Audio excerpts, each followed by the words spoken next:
Scheduled board meeting of Pacific Grove Unified School District. Roll call, please. Trustee Paff, Here. Trustee Brian Swanson, Here. Trustee Dawson, Here. Dr. Rivera, Here. Trustee Carolyn Swanson, Here. Superintendent Porras, Here. Assistant Superintendent Chin Ben Dib. Here. Thank you. Okay, thank you very much. So at this point, we have a large agenda ahead of us. A lot of it is consent. We'll get to that in a little bit, but do you have any other changes you need to make in this, Dr. Porras? No, Mr. President, I just want to highlight simply that we, as you all saw in the notes that went in, we do have two, the consent item B and C, the certificate and classified assignment orders were updated just as we're in the middle of hiring season. HR is beyond over their head. They're using a snorkel at this point to get all those that hiring done. But those are most current. They are posted on the web. The new SRO, the SRO contract with the revisions from the city has been posted, and the LCAP revision has been posted. They are not new to the agenda. I just simply wanted to note that they have been posted for the public. That's it. Okay, thank you very much. They're not new to the agenda. They have been posted. Board, as we get to certain items, I may walk through what's been posted just so we have it in the public record. And at that point, if we need to pull or change anything, we will do so. So we'll get to that. Okay, so with that, do I have a motion to accept this agenda? So moved. Second. Motion made by Christy Dawson, seconded by Carolyn Swanson. Roll call, please. Trustee Paff, Aye. Trustee Brian Swanson, Aye. Trustee Dawson, Aye. Dr. Rivera, Aye. Trustee Carolyn Swanson. Aye. Thank you. Okay, thank you all very much. That passes. We'll move into closed session. In closed session, we have a continuing discussion with legal counsel regarding existing litigation. We have a final planning and preparation meet and confer for the adult school. We have a consultation with district's technology director regarding potential cyber threats, and one personnel matter, sorry. So with that, let's move into closed session. Thank you. President Pat called for a brief break here, so 4 or 5 minutes. In closed session, we talked with legal counsel regarding existing litigation. We discussed the planning and preparation for the meeting confer at the adult school, a new contract. We discussed cyber threats and security measures that the district needs to take. And we discussed one personnel matter. Please rise for the Pledge of Allegiance. Billy, would you lead us in the Pledge of Allegiance, please? Yes, I'd be happy to. Okay, I pledge allegiance to the flag of the United States of America and to the republic for which it stands, one nation, under God, indivisible, with liberty and justice for all. Thank you. Okay. Written communications. Board, I had a letter from a former faculty member regarding class sizes, particularly at the 5th grade. I had a notification and request to talk with Cal-Am regarding tax changes that might occur if Cal-Am is sold as a public entity.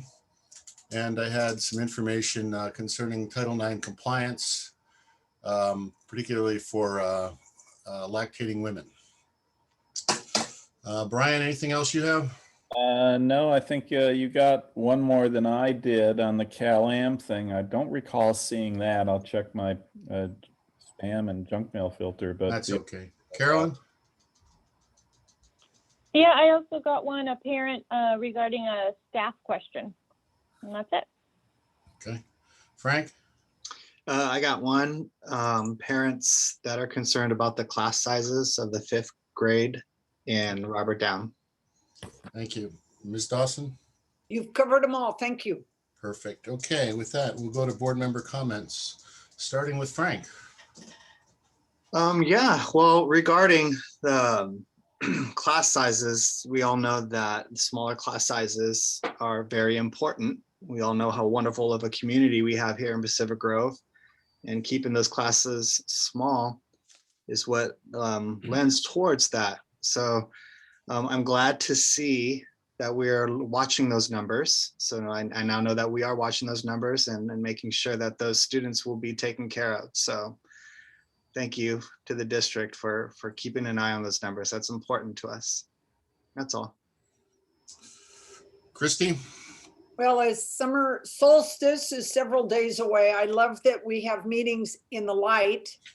And there's something so special about the end of the year, and it's quieted down as far as participation, and hopefully a lot of teachers and district employees and families are on vacation, but I just continue to celebrate that we've made it through this year. And I've noticed the last couple of days I've been at the mall. I was at Costco earlier today.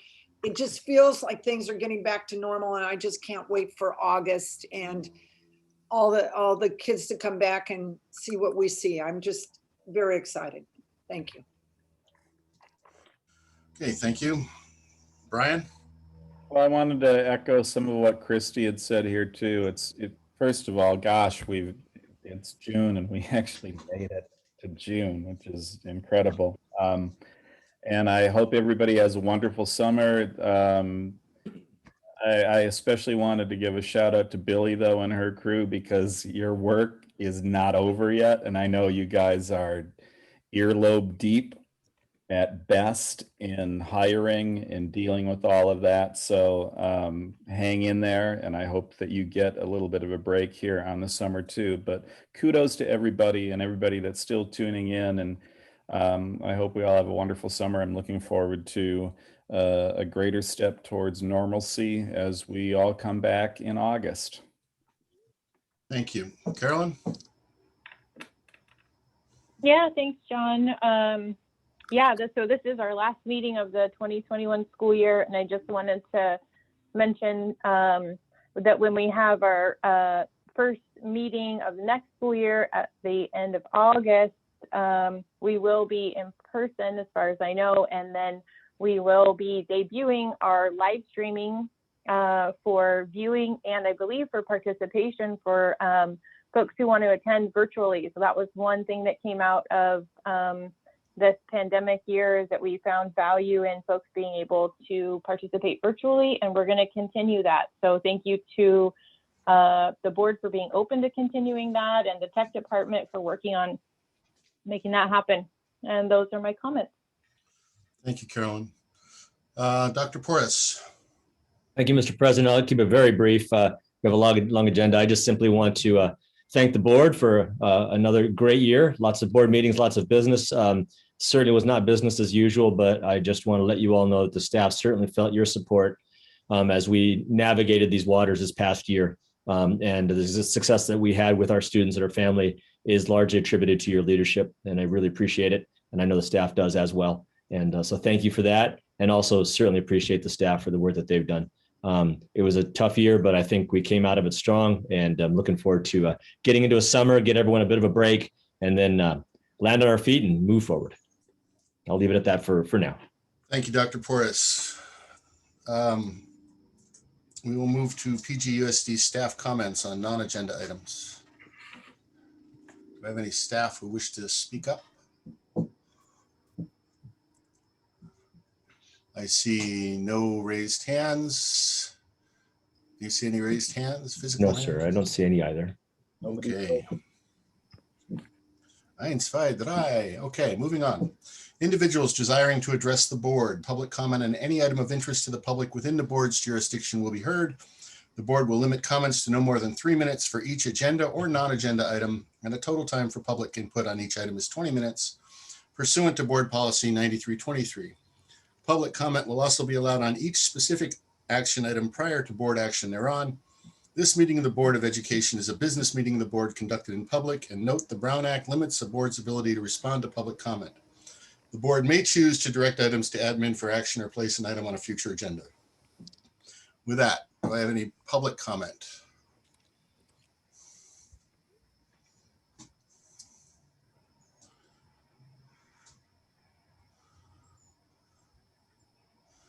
Not seeing any hands, Mr. President. I see none as well. Okay, all in all.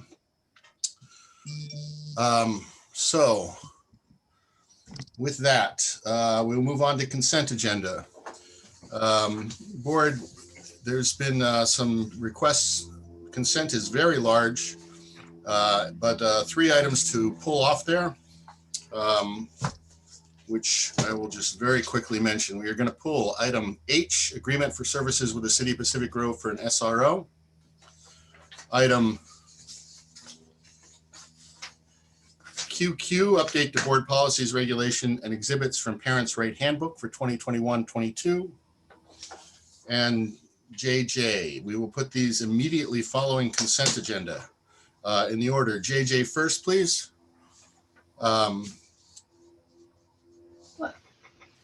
QQ, sorry, what- and then the SRO, please, Ralph. Hang on one second, Mr. President. Do you mean triple J? I mean triple J. What did I say? And you said JJ, so it's triple JJJ. and triple Q.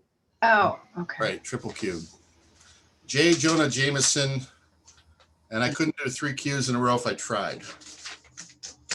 Quiet quickly. Could you repeat your order again, Mr. President? I'm sorry. Okay. You wanted to do JJJ first? JJJ first, QQQ, and then the SRO. Okay, and we'll do those before the public hearing action discussion, Ro.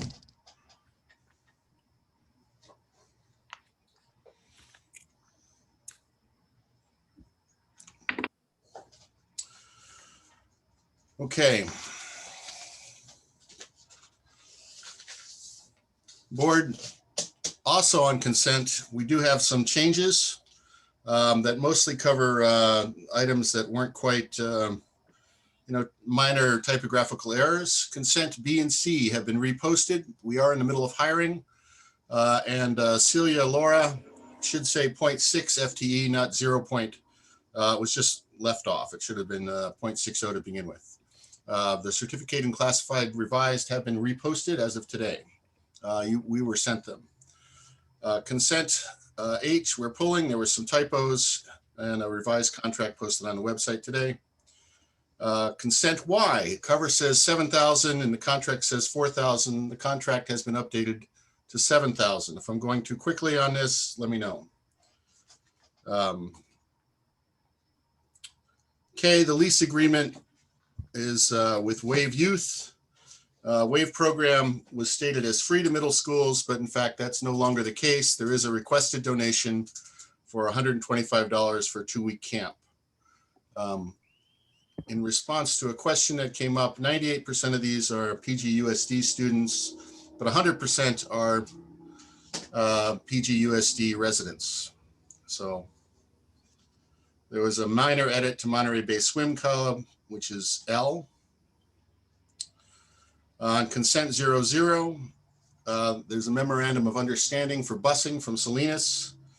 And it did say CUSD, but in fact it is PGUSD, not CUSD. So that's been updated. QQQ we have pulled. RRR, there's some discussion of the contract for services. We are moving from the Bagel Kitchen, who will continue this through June 30, but have asked not to participate after that. And Goodies Delicatessen down on Lighthouse has agreed to pick that up. So we will be replacing Goodies, sorry, strike that, reverse it, Bagel Kitchen with Goodies. So I'm hoping that those explanations are sufficient to allow us to move forward. But we'll start with Ms. Dawson. Any other questions, concerns? No, thank you for making that public record, those changes. Okay. Thank you. Mr. Swanson.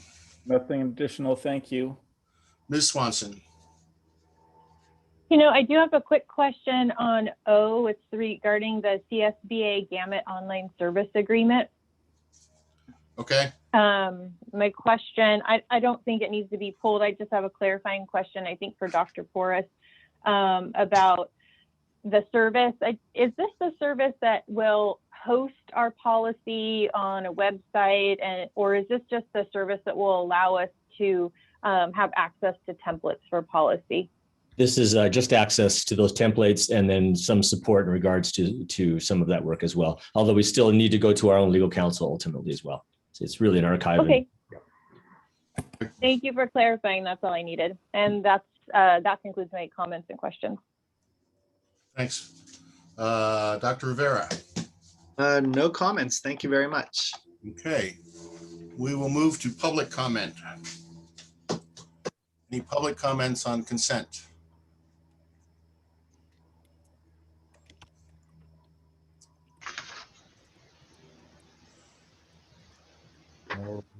I see none. So do I have a motion to accept the consent agenda with those 3 items pulled? So moved. Okay, I'm going to say moved by Brian Swanson and seconded by Christy Dawson. Roll call vote, please. Mr. President, before you go to roll, may I ask, make one more notation? Yes. For the bagel kitchen item, just we want to make clear publicly as well as for you that that particular vendor is going to be paid through the Extended Learning Opportunities Grant, the ELO grant, not the ESSER 2 funds. So just we need to make that distinction and we make sure the public is aware of it. Just a different funding source, but it will still be taken care of. Okay, thank you for the clarification. In either case, it's not from our general fund, but we are providing food within the context of what's available to us, which is great. Thank you very much. Mm-hmm. Okay. Roll call vote, please. Trustee Paff, Aye. trustee Brian Swanson, Aye. trustee Dawson, Aye. Dr. Rivera, Aye. trustee Carolyn Swanson. Aye. Thank you. Okay. So looking at, I said start with JJJ, which is on page 243. 243. Thank you. Board, as you know, we strive overall to ensure that we are working basically as ethically as possible. And one board member stated that there might be a conflict of interest. Is that still true, Ms. Swanson? Yes, I'd like to recuse myself from this one. Thank you. Okay. So with that, the reason to pull it is to allow trustee Carolyn Swanson to recuse herself. I appreciate you letting us know that whatever it is, doesn't matter. But with that, I'd like to go ahead and make a motion to accept JJJ, which is a contract for services with Pacific West Purification at PGHS. This is a $250 budgeted contract to provide water in at PG High through a reverse osmosis system. I'll second. Okay. Motion is made by John Paff and seconded by Brian Swanson. Roll call, public comment.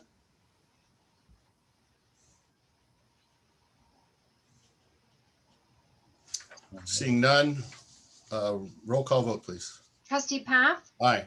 trustee Brian Swanson, Aye. trustee Dawson, Aye. Dr. Rivera. Aye. Thank you.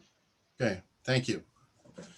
We will move to KK, strike that, reverse it, QQQ, which is a set of policy updates for our parent handbook. And there was a question asked of that. So I would defer to the trustee asking the question here. Ms. Swanson? Yeah, thanks, John. Yeah, so I just had, there was some wording in this that I think we could, well, it gave me pause when I was reading it. So I just wanted to bring it up and see if there's something that we can do to make it a little more digestible. So it's on page 273. It's the letter C in the red line version, and it's related to inter-district attendance, essentially allowing an employee's child to attend our district if the employee does not reside in our district boundaries. And it says that the district can possibly decline allowing the child to attend our district whether the education of that child would require the district to create a new program or new services to address the student's needs. To me, that sounds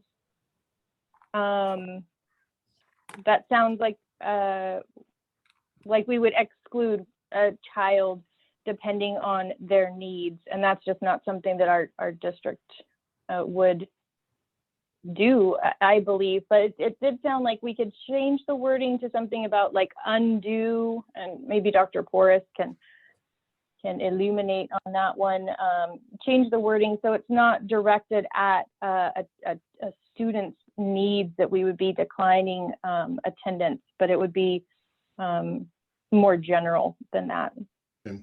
Well, I have something to say. If this person works here and say their child needed to be schooled and you had to literally send the student out because of whatever reasons, and it costs the district a ton of money, I think that's what it's referring to. It's not referring to, I didn't see it at all as referring to, I mean, I have one special ed kid and one 504 kid myself. I don't think that's going to be an issue. It would be if it's prohibitive. And I do think the district has a right to take a look at that if it was a huge financial burden. I'd like to read the entire paragraph, please. Okay. I'll read the whole thing. We have a general policy of denying intra-district attendance permits only if capacity, but we may make exceptions, right, for capacity available and only for following students. That includes students moving into the district in the immediate future, students of district employees living outside the district boundaries, mid-year residency changes, and high school juniors and seniors. And the next paragraph, where this is germane, says, in determining whether to approve an intra-district attendance permit, the assistant superintendent or designee shall consider whether the following factors: whether there is available space in existing programs to admit the student without disruption of current student-teacher ratios, any discipline or attendance problems, and whether education would require the district to create a new program or new services to address the student's needs. This is not restricted in any manner to district employees living outside. It is overall for our intra-district attendance policies, so that even if we have capacity, but we would be required to create a new program, we may say this program doesn't exist here. To me, this is actually reasonably clear as written. We're not saying we're going to tell every student no, but it may be a consideration that we look at. If you have a suggestion for changing the students' needs, Dr. Porras, if you have anything that you'd like to address or add to that. Well, certainly, I mean, having done interdistrict transfers for a long portion of my career, they can get pretty tricky. I think this is actually directly from our legal counsel, who brings it directly from education code. So the language that you're seeing here is actually legal language drafted specifically for this policy. And it's intended to be broad-based to give the district as much latitude as possible when considering these. As a basic aid district, we don't have a lot to rely on, unfortunately, on other than to say we don't garner ADA. So we have to rely specifically on our property tax base. So we, as a general rule, are very, we scrutinize interdistrict transfers heavily because we do not draw additional revenue. Any additional students that come into our district that are not from our area, essentially we are expending more without the revenue coming in. So we're trying to be cautious with that. The other piece, this speaks specifically to sometimes there are students that wish to come in that have a lot of support programs that are required. And many times those programs we don't even have in existence. And so it could end up costing quite a bit of money without an additional revenue source to help address that need. And oftentimes the district of where they're coming from has the resources. They're many times bigger, but oftentimes we'll have the resources and can provide that service. This just provides an option for the district to consider. It doesn't mean that it's set in stone, but the language is set by legal counsel to provide us the most flexibility as possible. the language that I suggested, the language I spoke to is it's really just a kind of a legal vernacular around if it's undue burden on the district to bring the student in. But that could apply to any of those categories, any A, B, or C. So I think I would rather check with legal counsel before we change any wording because this was changed by legal counsel in the first place. So up to the board in that regard. Okay. Brian, any thoughts, comments here? You know, I understand the initial concern about it, but I'm satisfied with the language as it stands. And I know it's been reviewed by legal, and I appreciate the extra explanation from Dr. Porras. Okay. Dr. Rivera? Yeah, at first my concern was also, we don't want to deny any services for students, but if we don't have them, we're not denying them, especially if they want to transfer into our district, if they're not within our district, and we simply just can't support that. Thank you, Dr. Porras. I think you really clarified a lot of questions that I had with what you said. That's all. Thank you. Okay. Carolyn, anything you'd like to add? Yeah, just a clarifying question then with Dr. Porras on the language.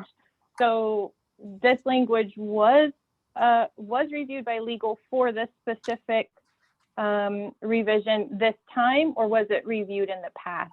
It's this particular regulation and policy is reviewed by the legal counsel annually. We always have them take a look at it because ed code changes so regularly in and around transfer, intra-district transfer, intra-district transfer, and kind of any associated complexities. And the laws change so often, we just rely on them to help us pick out what the changes were that year in ed code. Yeah. Okay, so this was reviewed prior to this adjustment coming onto the packet, correct? Correct. Mm-hmm. Okay, thank you. Okay. Ms. Dawson, anything else? No, I think that we are loving and inclusive, but there are times you have to be smart about it. And I appreciate that this is updated, and I think we need to respect the people from the district that look at it and assess, does this work? So I appreciate that. And I thought that was very clarifying, Ralph. Thank you so much. You're welcome. Okay, with that, I'll open to public comment. Any public comment on this item? Claire Davies, Director of Student Services. I really appreciate you bringing that forward, Trustee Carolyn. I do want to say that we've never denied a student that requires special services. In fact, we welcome all of our employees if they have children with special needs.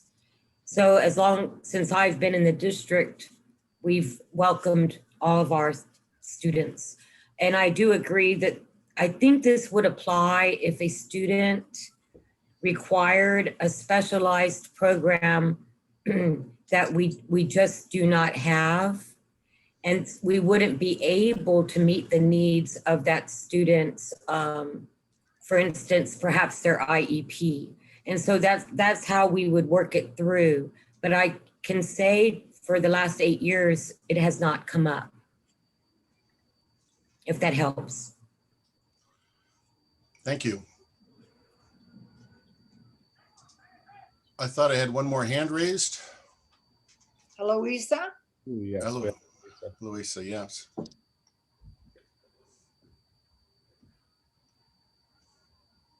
Hello, everybody. I just had a question. So is that the same language for the kids that reside in the district, or that's a special paragraph just for the inter-district transfer kids of employees? Just to be sure.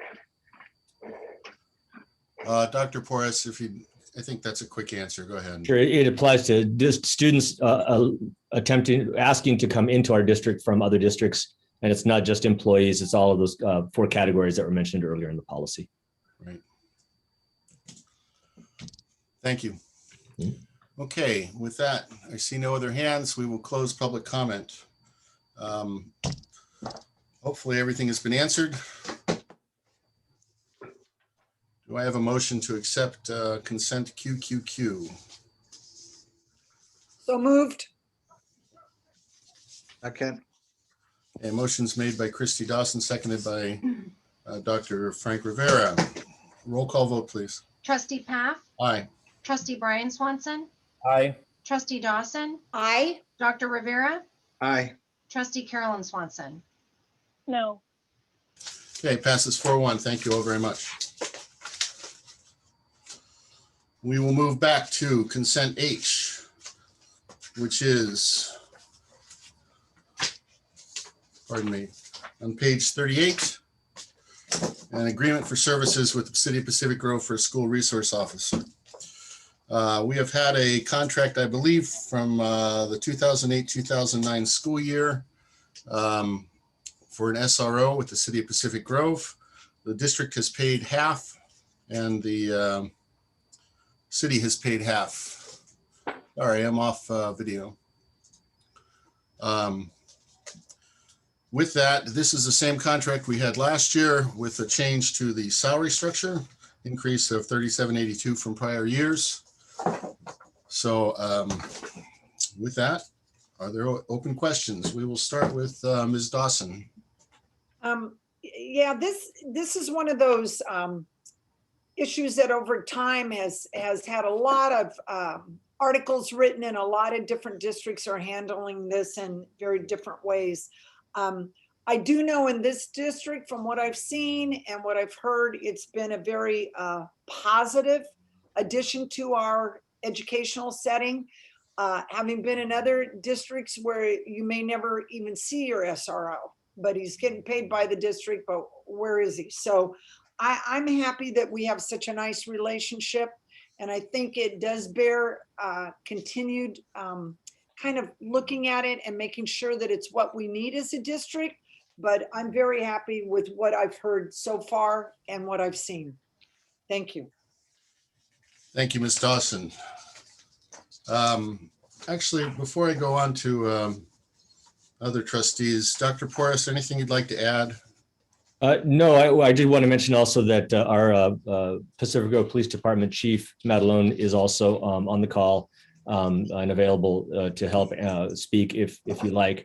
And no, we've had probably the majority of time I've been in this district, we have had a great relationship with our SRO. I've worked with one in Santa Cruz City Schools, my career there as well.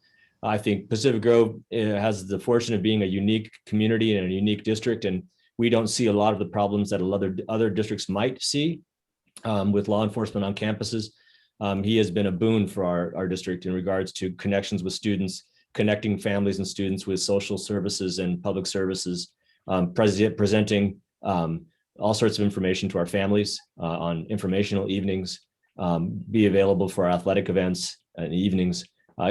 In a lot of ways, is like a community service officer, but is also there to help us when we need to sift through some matters that might require law enforcement. They're always very respectful of our jurisdiction. And I don't think we've ever had a time where there's been a bad relationship or a mixed up situation. We've been very fortunate in that regards. So, but if you like, Mr. President, I can simply unmute the chief if you have questions for her, but we'll continue onward. If you would, please go ahead and unmute her. And Okay. if she motions to you, she'd like to make any comments, we'll continue on with that. But in the meantime, I'll go on with Mr. Swanson. Okay.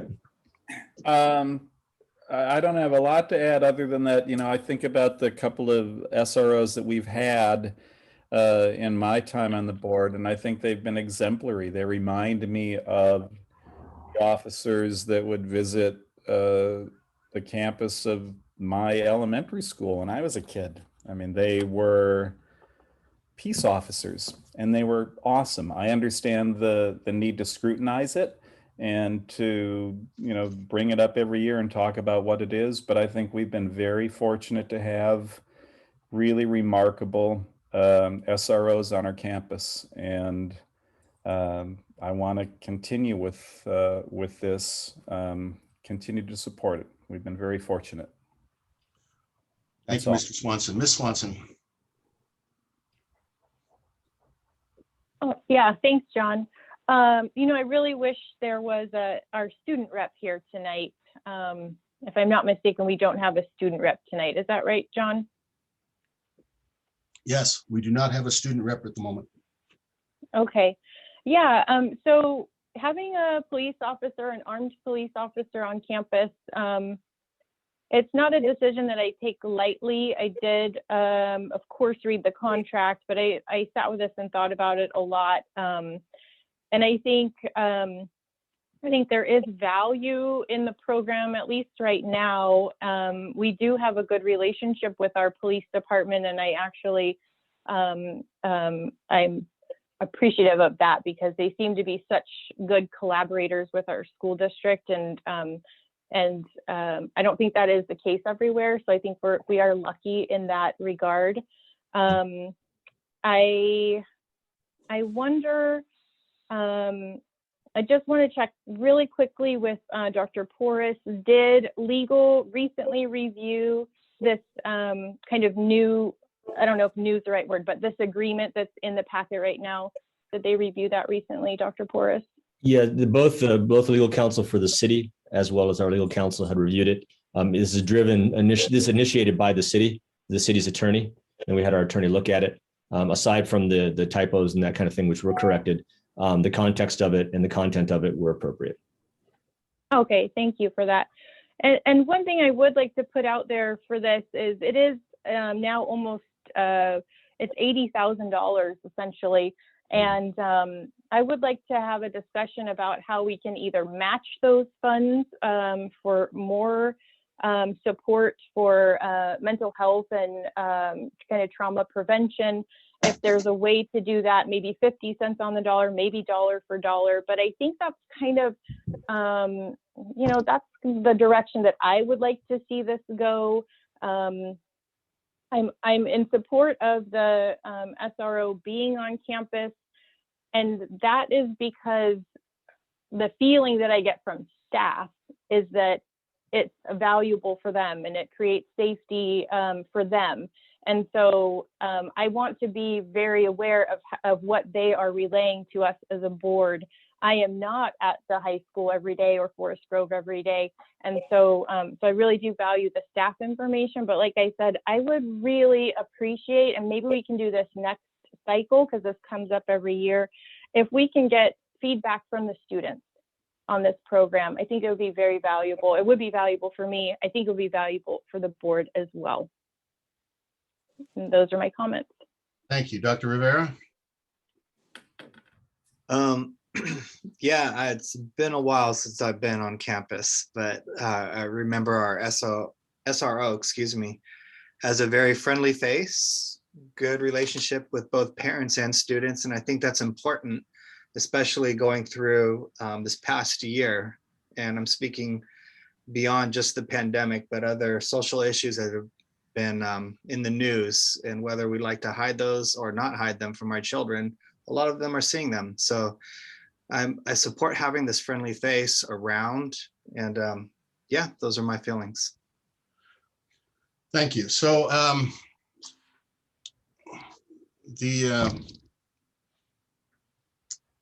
here's my position on an SRO. I know one child within the district who had a very traumatic event.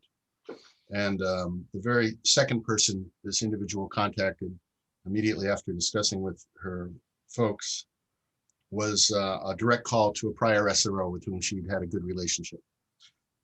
And that particular communication, it happened very quickly. It happened and benefited that student immensely. Not being able to say, okay, I know someone I trust after 2 or 3 or however many years that this person had known that particular agent, that buys a lot for me. It is a very positive program at Pacific Grove. Yes, I understand that there's concerns about police in schools. I am concerned the cost is starting to creep up to a point where it is non-trivial. It was, a few years ago, more in the $55,000, $60,000 range. We are paying half a salary, so plus benefits.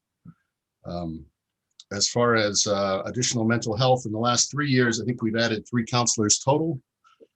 So we've certainly put money into mental health as well. And the most interesting thing I hear from high school students is that the counselors at the high school are not, unfortunately, the people that they really want to go talk to. And I don't know how to change that. That's a different issue. But I think it certainly at the elementary and the middle school, that's more common. Although it could be I'm just not talking to the right students either. So I am fully in favor of keeping our SRO and moving this forward. With that, we'll open to public comment. I see Mr. Roach is up. Mr. Stein back is up. Mr. Roach. Good evening, everyone. Happy summer. Sean Roach, proud principal of Pacific Grove Middle School. And I just want to echo what Dr. Poor said and go a step further and say, in all the dealings that I've had with the Pacific Grove Police Department, they really take a holistic approach in dealing with students. But in particular, our latest SRO has written, I believe he wrote the middle school curriculum for the DARE program, which really has done wonders in impacting kids and letting them know not only the dangers, but also where they can go for support. I've had nothing but wonderful dealings with the SROs, and I'm heavily in favor in keeping that relationship. I think it's very important for our kids to understand that law enforcement is approachable, and I think we should continue on. Thank you. Thank you, Mr. Roach. Mr. Steinbach. Yeah, Shane Steinbeck, assistant principal at the high school. I just had to talk up on this one because I work so closely with any SRO, in this case, Justin Hanks. But, you know, having an SRO on campus like exposes the students to a quality police officer. In this case, Officer Justin Hanks. He really shows compassion towards our student body and truly cares about our local youth. This exposure to our kids, especially during these times, I think is extremely valuable. As Sean explained, Justin's expanded upon the DARE program to help our students understand the harmful effects of drug use. He's a major contributor to our health class with Mrs. O'Donnell at the high school as well. Is valuable for me personally when issues arise on campus dealing with some discipline issues. Justin just really makes quality, long-lasting relationships with not only the students, but the staff and parents. And I will add that he makes really good connections just when he's out on the beat with our parents, particularly our socially economically disadvantaged groups, and is very helpful for me in giving me information that can help me understand the kids' needs better. So I just couldn't say enough about Justin. Thank you, Mr. Steinbach. Mr. President, Yes. although she can't raise her hand, 'cause I think we put her on a unmute, but I think Chief Madelon would like to speak as well, and she is unmuted. So whenever that's an appropriate time, you can go ahead and call on her. Now is an appropriate time. I see no other hands raised. Thanks. Oh, let's restart it. Hang on. There you go. Okay, thank you. I appreciate it. I appreciate the opportunity to talk tonight. I won't belabor this. I'm super appreciative of such positive comments on this SRO program in Pacific Grove. I feel truly blessed to serve as chief here. I myself served as an SRO many, many years ago in New Jersey, so I understand the value of the program. And to me, the success of the program is one built on the strong foundation that PGUSD has with the City of Pacific Grove and Pacific Grove Police Department. It's such a great partnership that we have. And two is really the selection of the officer who serves as the SRO. And Justin does a phenomenal job. I can't say more positive things about him than you all have already done. He is just amazing. He is all in. He is there all the time. And he serves not only as an educator and an informal counselor, a mentor, a problem solver, but as you heard from Mr. Paff, he is a friend. And so have our previous SROs. So I'm really grateful that the board sees the value in the program, and we look forward to the continued relationship with the school district. We have some great ideas for the students when they come back to school in the fall. And again, I appreciate you, Dr. Porras and Barbara and the school principals and counselors. And again, thank you to the board for continuing the program. Thank you, Chief Madeloni. Mr. Rogeman.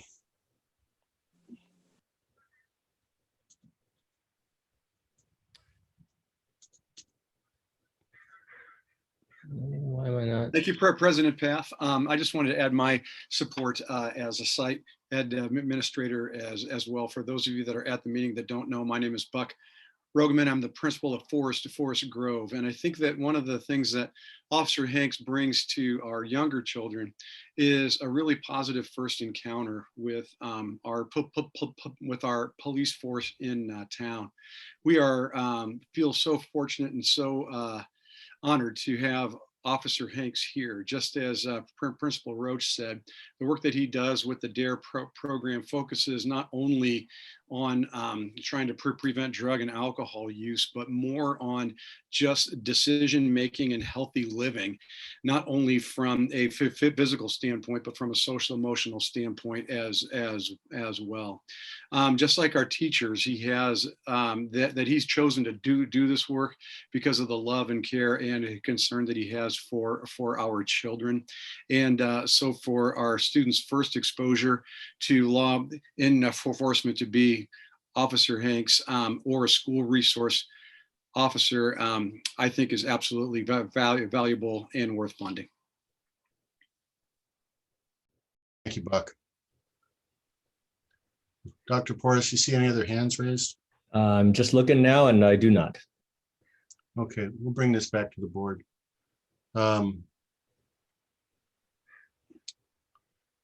So let's see. Any other thoughts, comments? Just very quickly, we'll go around again, starting with Brian. Thoughts? Nothing Carolyn? further. Okay, Carolyn?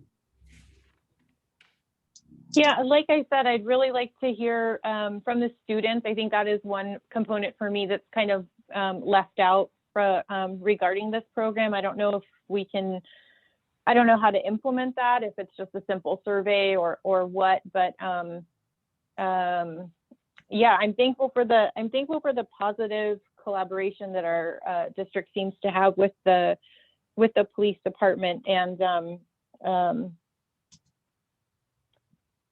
yeah, so however we can get the student input, I think that would be valuable. And perhaps we need to move this to a different time of year for the decision making on it so that we can include the student rep as well. I'd be in favor of that. And I know this year we do have some funds for mental health, some one-time funds that we're applying to mental health programs later on in the packet that will be applied to this coming school year. But I'm going to put it in my calendar that next year when this comes about again, I would be in favor for matching funds for some sort of additional social emotional health program hand in hand with this for any community member that may be uncomfortable with the SRO. I think it would be a way to address and kind of fulfill both lanes and keep our kids safe, our staff safe, etc. So those are my comments. Thank you. Dr. Rivera.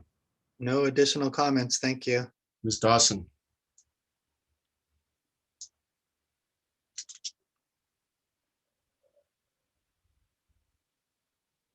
I lose Christy?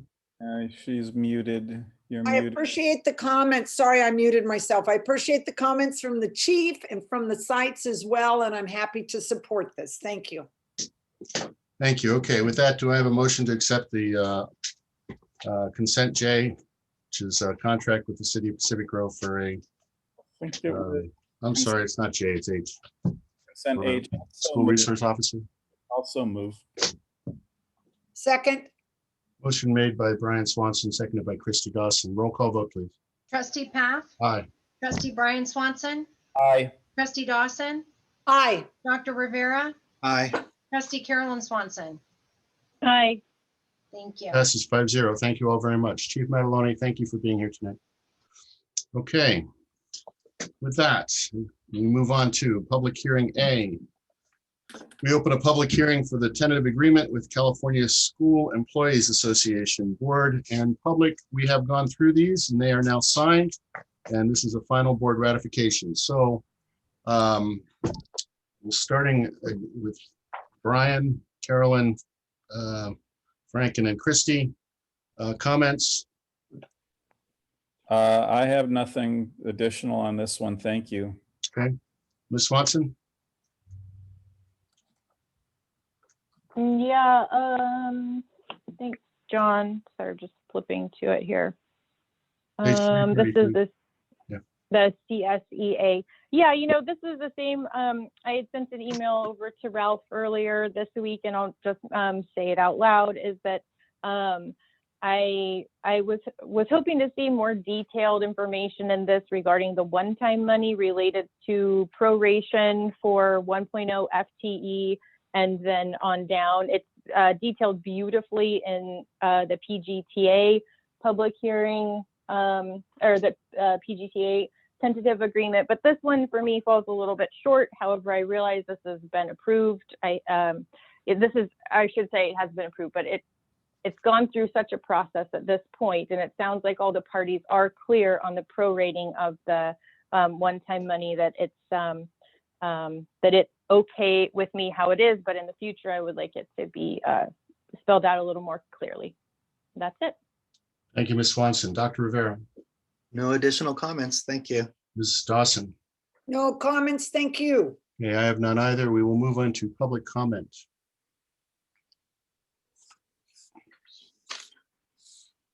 No hands up, Mr. President. No hands up. Okay, thank you. I make a motion to approve the CSEA. I'd like to close the public hearing. I make a motion to approve the CSEA agreement. Second, I second. Okay, motion made by John Paff, seconded by, I think I heard Christy first, Christy Dawson. Roll call vote, please. Trustee Paff, Aye. trustee Brian Swanson, Aye. trustee Dawson, aye. Dr. Rivera, Aye. trustee Carolyn Swanson. Aye. Thank you. Thank you all very much. Passes 5-0. We move on to public hearing B, which is tentative agreement with PGTA. Again, this has been vetted and is now a signed copy by both the district and PGTA. I don't think there's anything beyond that to add. It provides for a 3% raise plus a one-time dollar amount per FTE. So starting with Carolyn Swanson now. Ms. Swanson? Yeah, John, just to confirm, this is the approval now for the CSEA that we just did public hearing on, correct? We just approved the CSEA agreement by action, and we are now on the agreement with the PGTA, the teachers. Correct. Okay, thank you. I just had one typo that I found. I'm not sure if I let you guys know about it already, but it's on page 380, and it's just the word certificated is spelled certificated. And that's the only thing that I have. Okay.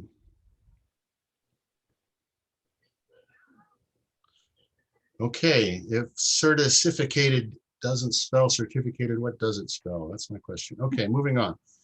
Thank you for that. And Mandy can strike that and take care of that on this page, I guess, later. Dr. Rivera. No, I know that houses in my neighborhood are going up for sale and selling fast, and I hope it has nothing to do with me living there, but I am glad that I know that's going to contribute to us being able to do this. So I'm grateful for that. And that's all. Thank you, Ms. Dawson. Nothing at this time, thank you. Mr. Swanson. I'm just happy that we have buttoned these up and that we're moving forward. That's all. Okay, thank you very much. Any Buck's public hand is comment? up. Pardon me? Buck, Buck's hand is up. Okay, public comment. Buck.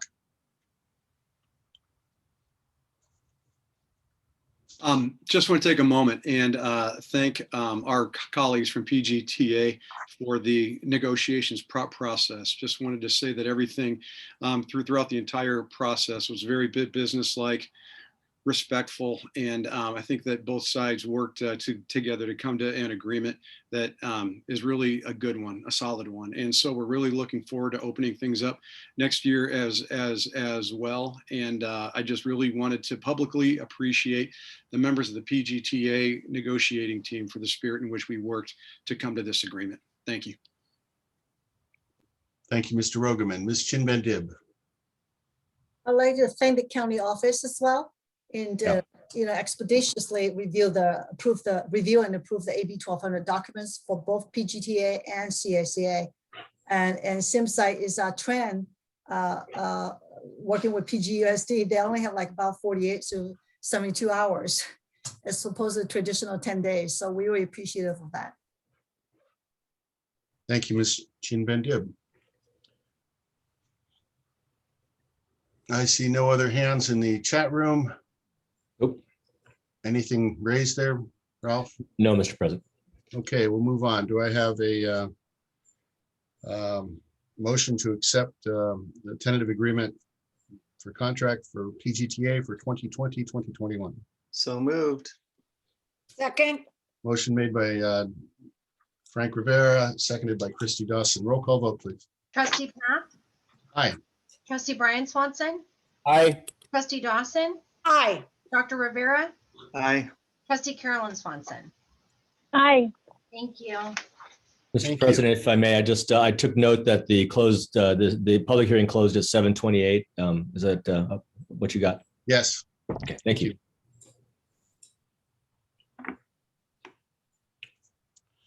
Yeah. Okay. We move on to action discussion C, which is the annual report to the community for Measure A technology bond oversight. I think this does not need any further introduction. I will read the letter from the chair. As chair of the Measure A Technology Bond Citizens Oversight Committee, I am pleased to issue this annual report to the community. It is the task of the Oversight Committee to review bond expenditures and report to the community on the progress made to fulfill the terms of the bond. This report includes financial and performance audit for 2019-20. It also provides information on the status of the authorized bond project. I invite you to stay informed on the progress of Measure A by visiting the website at PGUSD and clicking on business documents for information. Technique meetings are held monthly to discuss technology needs of the district and to plan the use of Measure A.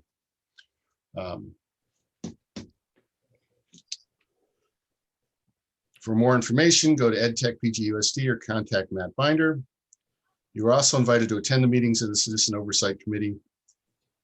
Agenda and meeting minutes are posted on the website. For more information, call 831-646-6509. Thanks for the investment in renovation upgrades technology. Alex Lorca, Citizens Oversight Committee Chair. Mr. Lorca, I believe you are online. Would you like to add?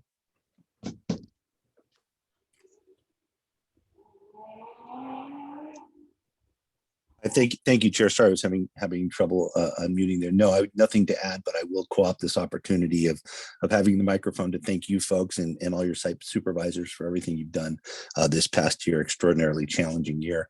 But as a parent and a member of the Oversight Committee, I just wanted to thank everyone very much.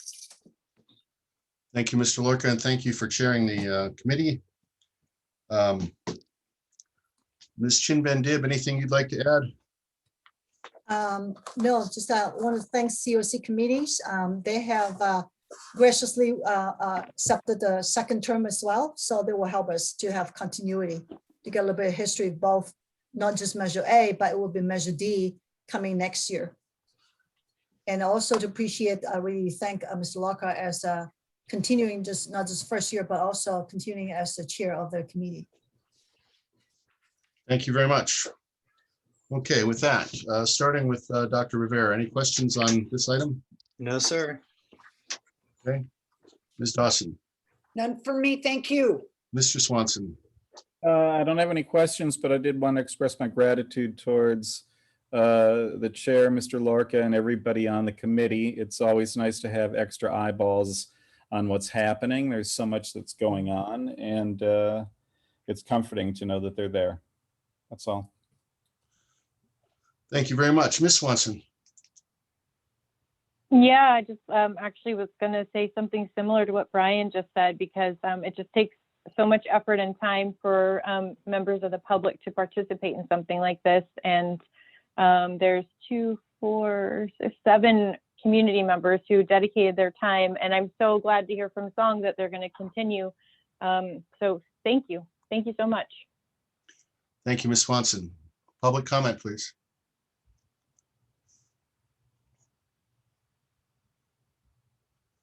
Seeing none, Mr. President. Seeing none, do I have a motion to accept the Technology Bond Citizens Oversight Committee report? So moved. Second. Motion made by Christy Dawson, seconded by Carolyn Swanson. Roll call vote, please. Trustee Path, Aye. trustee Brian Swanson, Aye. trustee Dawson, Aye. Dr. Rivera, Aye. trustee Carolyn Swanson. Aye. Thank you. Thank you very much. Our next item, action discussion D, approval of PGUSD confidential employees agreement. Yeah, blah, blah, blah. Employees agreement. Again, in keeping with very consistent raises and bonus, it's not a bonus, but a one-time payment for the last year. This is a 3% and 2,500 one-time per 1.0 FTE agreement with our confidential employees. With that, Ms. Dawson, questions, concerns on this? Not at this time. Thank you. Mr. Swanson, No questions or concerns. Thank you. Ms. Swanson, Thank you. No comment. Dr. Rivera. No, sir. Thank you. Okay, thank you. Public comment.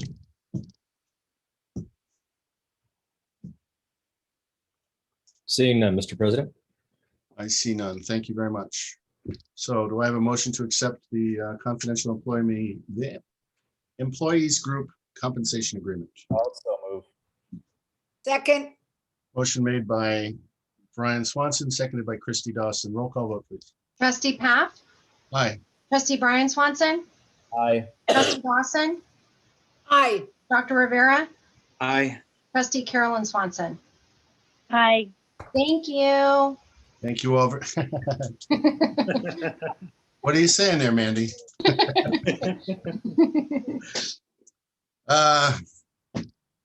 Approval of PGUSD management agreement. Again, this is a 3% plus a one-time amount of 2,500 for each member of the group commensurate with the classified bargaining unit final agreement. And the total amounts are listed there as to what that entails. Again, very quickly, Brian, comments, concerns? None, thank you. Ms. Swanson, None. Thank you. Dr. Rivera, No, thank you. Ms. Dawson? All good, all good here. Thank you. Thank you very much. Again, anybody in the public, we have discussed these in the past, so we are now in a final approval stage. So the lack of discussion does not mean we're not interested. It really means that we feel that they have been answered in the past already. So public comment. I see none. Any hands raised physically there, Ralph? No, sir. Clearly, I need better bandwidth in here then to be able to do this. As Carolyn said, thank goodness we're not going to be doing this next meeting. Woohoo! Yeah. Okay, I make a motion to accept the PGUSD district management agreement. Second. Motion made by John Paff, seconded by Christy Dawson. Roll call, please. Trustee Path, Aye. trustee Brian Swanson, Aye. trustee Dawson, Aye. Dr. Rivera, Aye. trustee Carolyn Swanson. Aye. Thank you. Thank you all very much. We move to approval of PG Unified School District Adult Ed Teachers Agreement. This is slightly different only in that adult ed there's not quite listed as staff. There's many people who work just a few hours a week. So this has a 3% salary increase as do all the other contracts. And if you are full-time, there is a one-time $2,500 one-time payment. If you are part-time, there's some split of that. It is listed part-time 12 to 20 hours and below 40 hours per week of $1,000 and part-time less than 12 hours per week of $300. This is a way to split it out and try and be as fair as we can to those who are not full-time teachers at adult ed. So, Ms. Swanson. Thank you, John. I sent in, and I think it's being remedied, but there was just a little typo with a sentence that got listed twice on page 423. And then, yes, I did send this in. Okay, well, I guess I'll just finish my comment. But, and the dates on page 425, it says 1998 to 99, and I think they mean 2018 to 2019. And that's it. Yeah. We're actually on F. That's G. So we'll hold that comment for a moment. I'll hold it. And actually on F, I don't have any comment to make. So thank you for that. Okay. Thank you very much. Dr. Rivera. No comment, thank you. Ms. Dawson. Yeah, thank you to Song and crew for figuring out how to do this in a fair and equitable manner so that everybody feels valued. Thank you, that's all. Mr. Swanson. Nothing additional. Thank you. Okay. Public comment.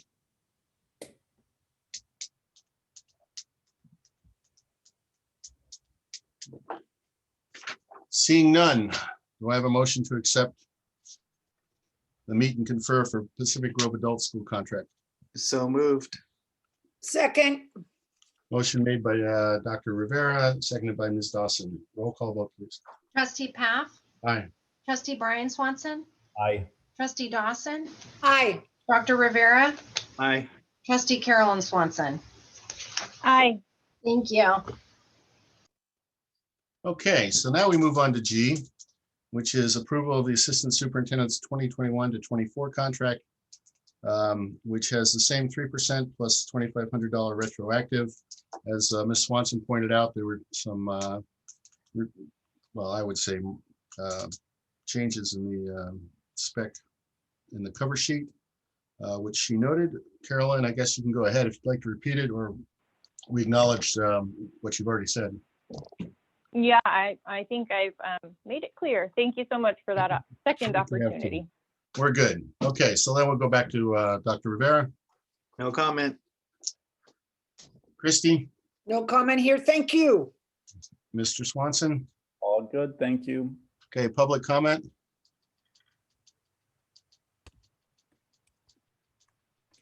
Seeing none, do I have a motion to accept the Assistant Superintendent's contract?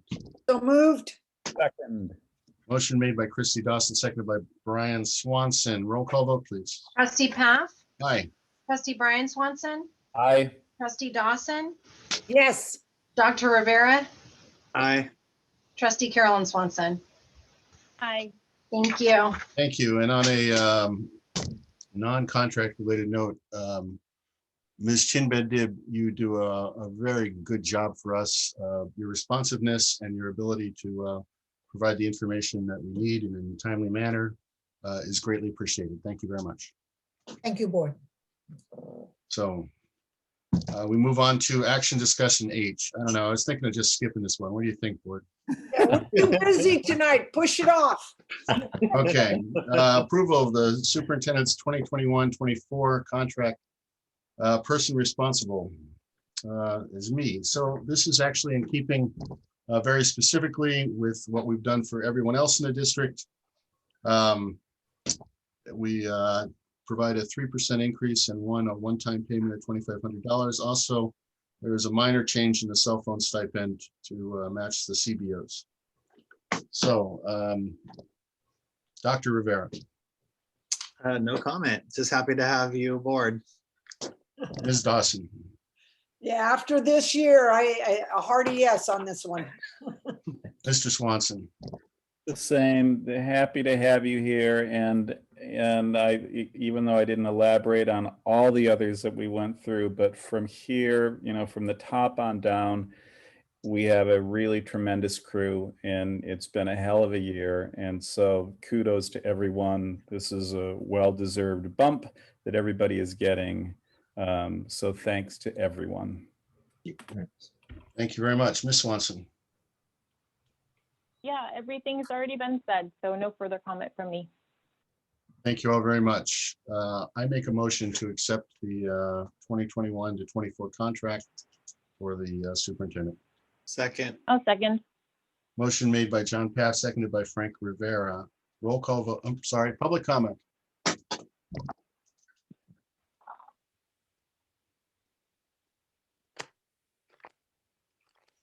Seeing none. Okay, roll call vote, please. Trustee Path, Aye. trustee Brian Swanson, Aye. trustee Dawson, Yes, Dr. Rivera, Aye. trustee Carolyn Swanson. Aye. Thank you. Thank you all. And as was noted before, I think by multiple trustees, we do appreciate your work here. And thank you for the efforts in this year. And that is true, in fact, for every person in the district. Yes. It has been an interesting year, to put it mildly. I feel like, in a lot of ways, the whole system has been trying to build Noah's Ark even as the flood comes, and we're hopefully past it. But thank you all. Truly, thank you all. Thank you very much, the trustees. Very much. Your support is so much appreciated. Thank you. With that, do we have any update on COVID-19? Thank you, Mr. President. Just a couple quick items. You're right. Things are looking good, and we're slowly but surely watching the state open up. The June 15 announcement by the governor certainly supported that. We actually heard from Cal OSHA today. The governor expedited their regulation change for the workplace to move towards a maskless workplace now, with some guidelines and some requirements that fit into that. We're still waiting to see what will happen with school sites, K-12 school sites. That's still one of the areas that are still they're still being regulated. However, we're looking forward to see how that will change and shift, but we anticipate full opening at the beginning of the school year. Just as a notation, we did push out the District 21-22 calendar out to all the families, and it's on the website as well. And I know that we'll get that out to Facebook and the social media as well. Just a notation that coming up in August, the 2nd is the Professional Development Day, which is a non-student day. That's a Monday. Tuesday is a welcome back celebration for our staff, and call it the pancake breakfast is kind of the old term for it.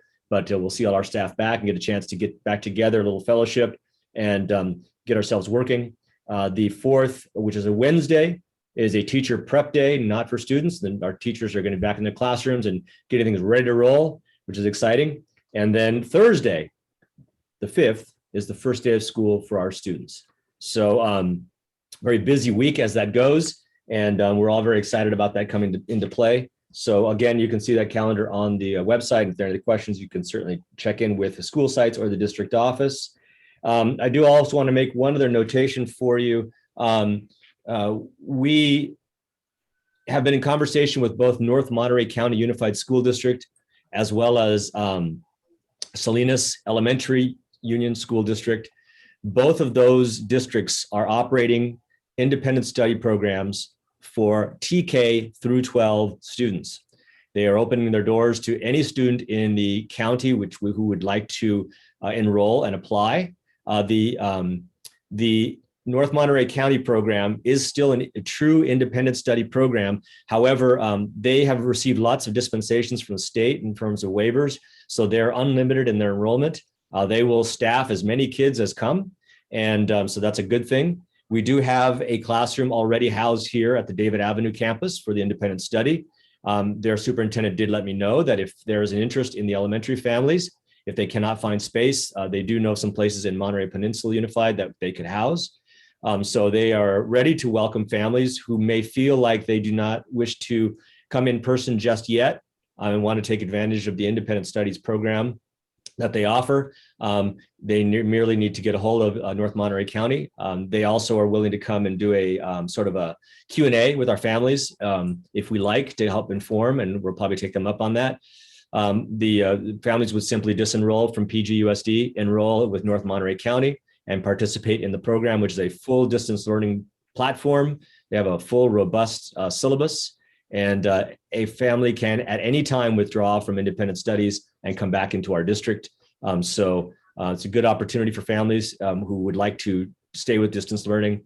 The Digital Learning Academy, which is the Salinas Elementary District, this is new for them. It's a brand new, essentially school within a school, and they are still putting it all together. I spoke with their superintendent recently. She is very excited about the possibility of other districts taking part. They are still assembling what that enrollment would look like. However, it will probably follow similarly in that students would disenroll from our district, enroll into their academy, and then be able to disenroll at any time. So 2 very good opportunities for families to take part in. I think that'll be very helpful, and we'll continue to work on that and advertise as soon as we have a better idea. but that probably won't be coming till somewhere in the first couple weeks of July. So working on that. And we're still continuing to report to the state our status of intervention programs in the summer, as well as our accelerated learning opportunities that we're going to bring into play in the fall. So all in all, very, very proud of our staff and the work they're doing. Director Davies and the summer school program is going swimmingly, and a lot of that are serving the students that need to be served. So I'm going to leave it at that. There's not much more to say at this stage of the game. And, I think I don't know, this may be the last COVID report. I have no idea, but very happy to report what I have so far. Happy to take any questions if you like. Thank you, Dr. Porras. Thank you for providing inputs into next year's start. Thank you very much for telling us a little bit about other programs that are available. As we all know, the great state of California, the programs that we have, they're all done on June 30. So they have to come back and decide how things might change looking forward. I think the one thing that's going to be true is anytime anybody sneezes, we're going to have masks on hand, and suggest they put one on. But even that might be, we might be opening with masks in the fall. That's okay, but everybody can join. So let's hope for a non-sick summer throughout the entire state so that August looks great. With that, Ms. Dawson. Well, I hope Dr. Porras is right and he doesn't have to give many more of those updates, but thank you so much. And it's very encouraging, some of the news you're sharing tonight, especially independent study options for families that are still feeling uncomfortable. So thank you for sharing those ideas. Of course. Mr. Swanson. Nothing further. Thank you. Swanson. Yeah, thank you, Ralph, for that update. Do you happen to know, you're very in the know, so do you happen to know, have an update on vaccinations for school-age children, below the 12-year-old mark? How are we doing on those? Yeah, there was a discussion they were having. We were on a state superintendent's call today. They're still working pretty hard on trying to figure out when that's going to open and how the availability is going to shake out for students that age. They keep wanting to try and make it happen in August. I think it may be sooner, but I think it's a big chunk of it's going to be the testing availability. It's going to be the big piece. So I'll keep you all posted when I hear more, but it's still a little bit nebulous out there, so I don't want to say too much. Thank you. Thanks, Carolyn. Dr. Rivera? Thank you for the update. That was wonderful. I'm feeling very optimistic, as I'm sure we all are. That's all. Thank you. We'll open up for public comment.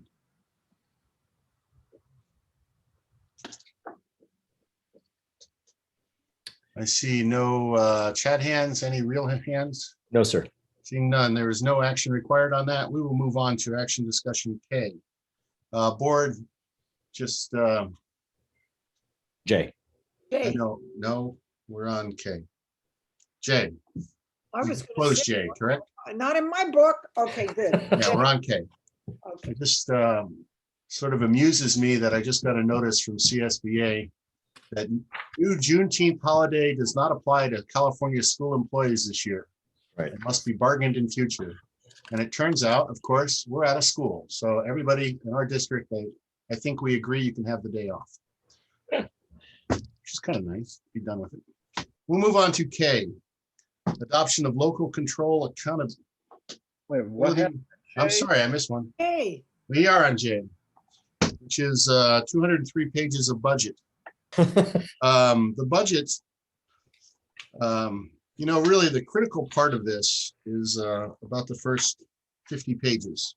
And the rest of that are worksheets and backup and some very critical items in the back, which tell us that we have passed the audit forms that are automatic in there. So if you actually looked at page 617 or 616, it would say important checks, and every one of those is passed, which is good news.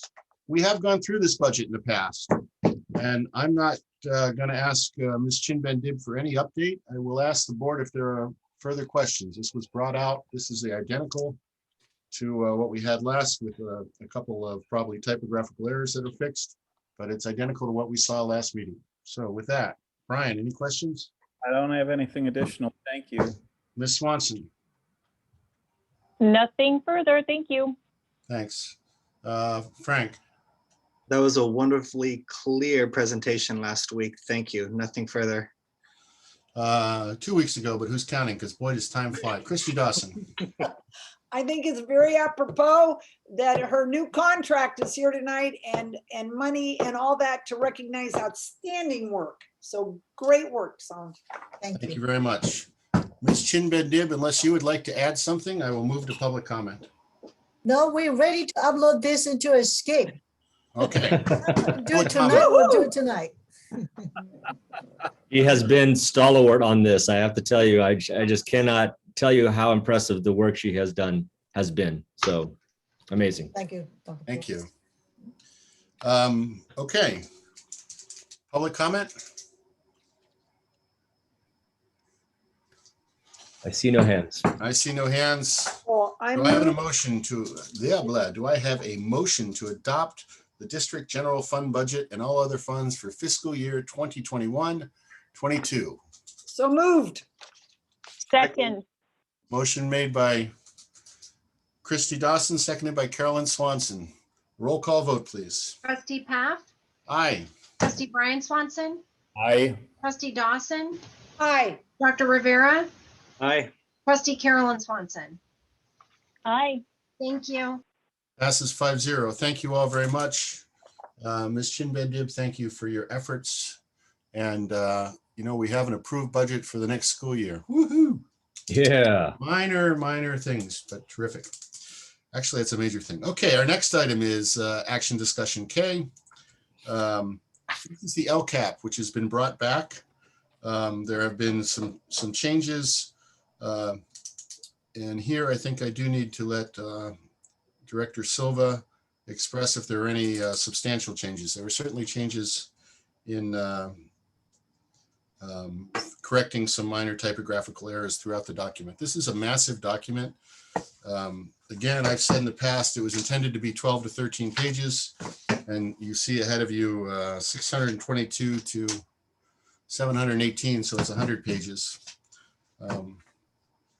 Director Silva, anything you need to add at this point? I just want to say that I want to reiterate that Song is the queen of budget, and I am the queen of program. So there is.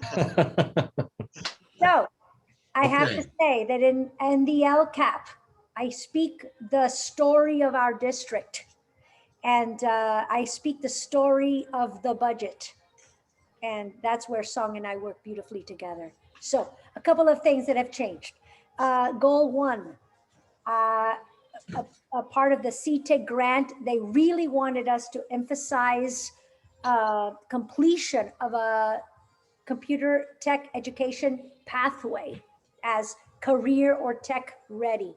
The tech part ready means complete a pathway, and that's been a missing piece for us. So we needed to put that into our goals, and that's part of goal 1. Number 2, other change. Thank you to Carolyn Swanson.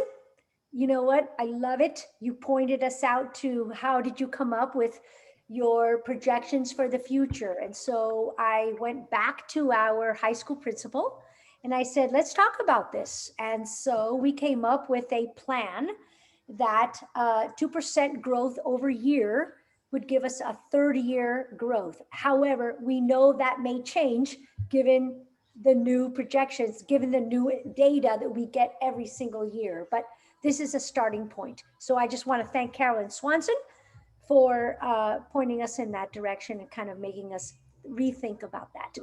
The last piece I want to point out is in the increased and improved services. This is feedback from the county. They were saying, can you give us a more well-rounded, kind of how do the goals match the improved or increased services? And so I added that language and they were like, hey, you're good to go. So I feel very happy that our plan will be approved by the county without any, I know it will. And they felt that our plan was beautiful, spot on. attended to all of the needs of our students, as well as all of the needs of not just our targeted students, but all of our students, because that's who we are. And that is the story that I wanted to capture for our district. As I said, I am the author, the narrator of the work of many amazing people. And that's it. That's it. So that's all I have to say.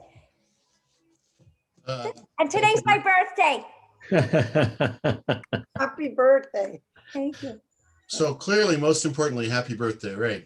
Yeah, there you go. There you go. But I just want to point out that I'm grateful. I'm grateful to all of you as board members for being diligent and really just paying attention, and to Carolyn Swanson and to Brian Swanson, to all of you for being just being on that team with us. And that's what I have to say.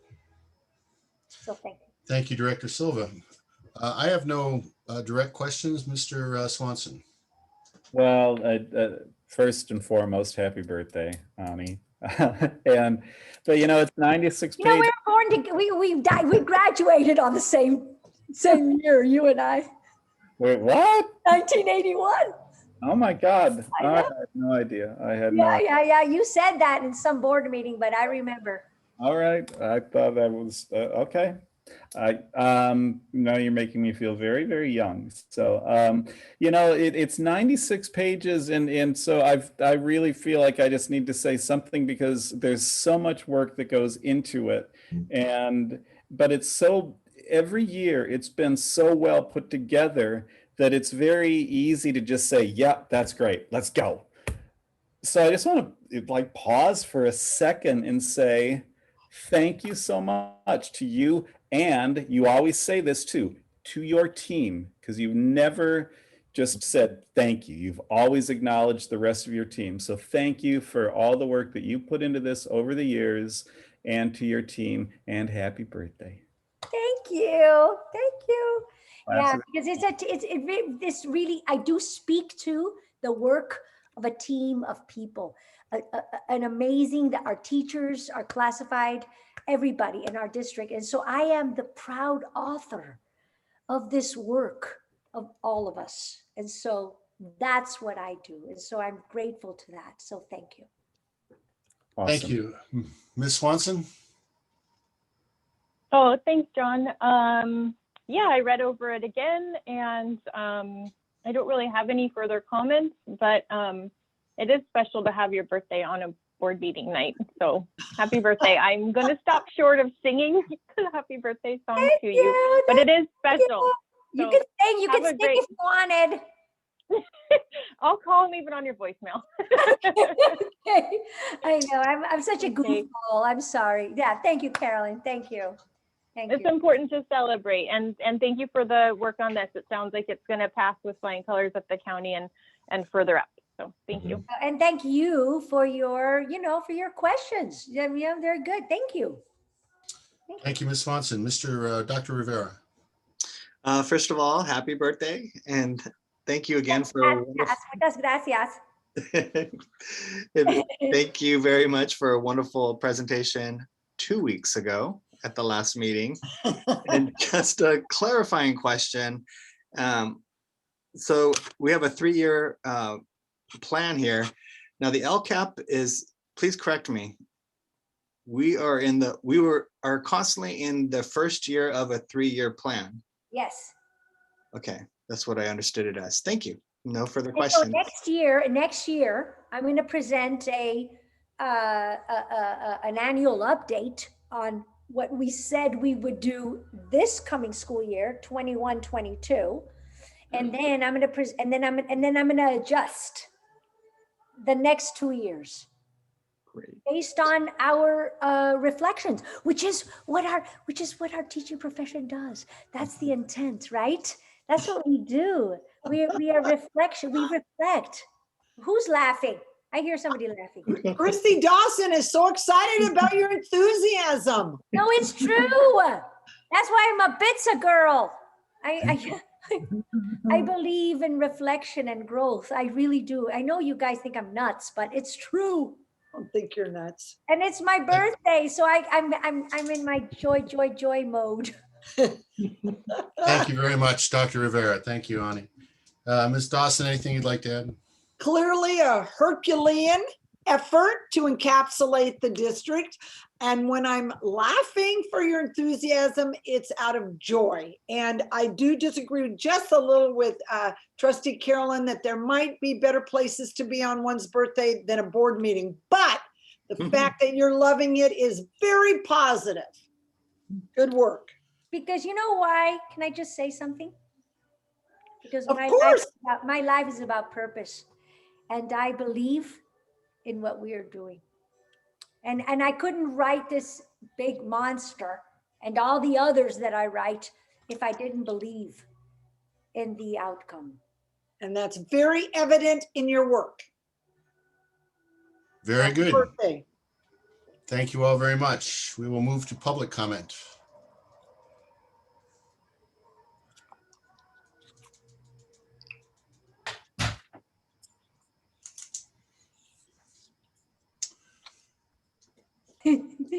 No public comment.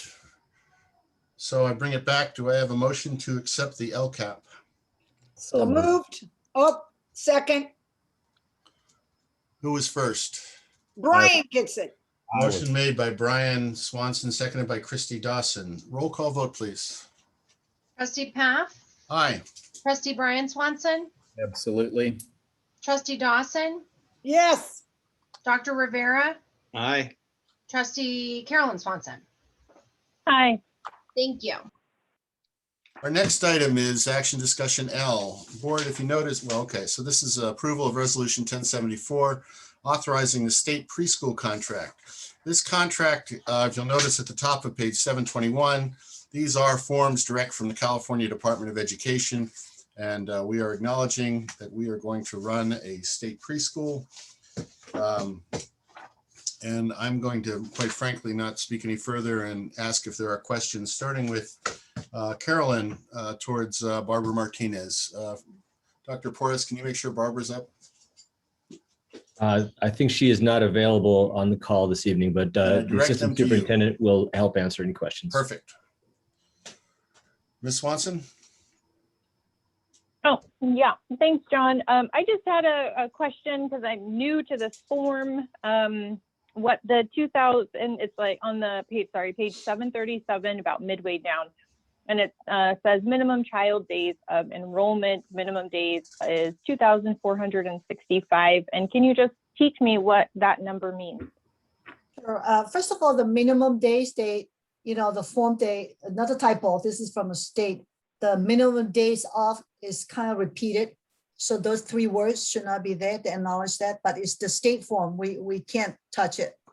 But in terms of 65 hours, just they call it a contract term. It's just equivalent number of hours for our students projected.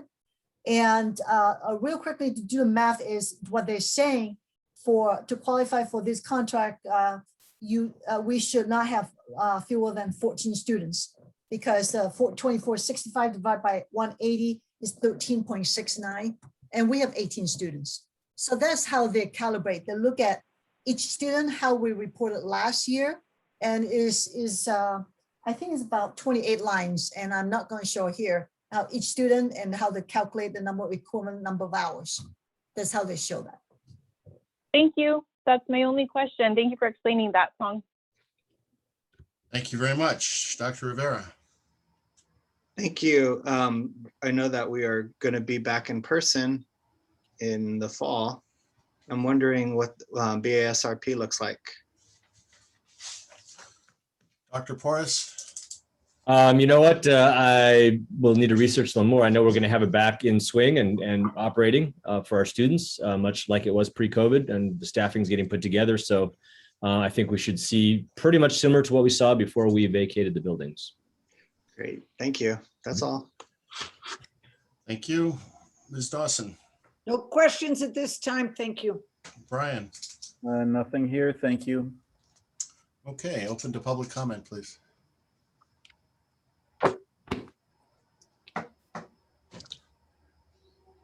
I'm seeing none, Mr. President. Eloisa. And yeah. Oh, yeah. She didn't appear on my screen. Hang on a second. There you go. Yes, hi. Just a comment as you're for the BSRP. Thinking about language possibilities for the future for second language for children. If you could start thinking about some of the bilingual staff that the district already has classified staff, if they're interested in working at BSRP, that would go along some plans that we're going to present to you guys in the future about our ideas for second language throughout the district. Thank you. Thank you, Ms. Junquera. And I apologize if I mispronounce. I see no other hands raised. Okay. Do I have a motion to accept Resolution 1074 authorizing the state preschool contract? So moved. Second, Motion made by Brian Swanson, seconded by Christy Dawson. Roll call vote, please. Trustee Path, Aye. trustee Brian Swanson, Aye. trustee Dawson, aye. Dr. Rivera, Aye. trustee Carolyn Swanson. Aye. Thank you. Okay, our next item, and again, I think we'll go straight to questions on this, but this is Resolution 1075. This comes up every year, authorizing the superintendent, the assistant superintendent, and in this year, the director of human resources to sign all orders in the name of the district, draw on funds of the district. It is typical to have 2 or 3 people, both in school districts and most companies, that are authorized. It is both a check and balance, but it also allows you, in case somebody's out of town, to continue to do the business of the district.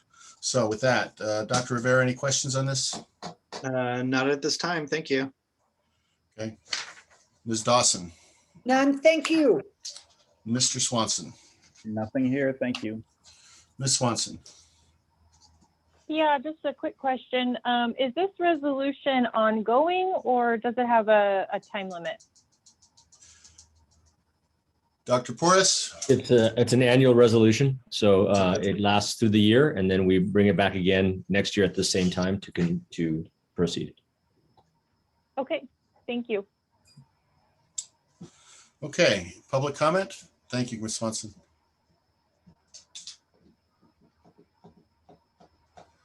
I see none. So do I have a motion to accept Resolution 1075 designating authorized agents to sign school orders?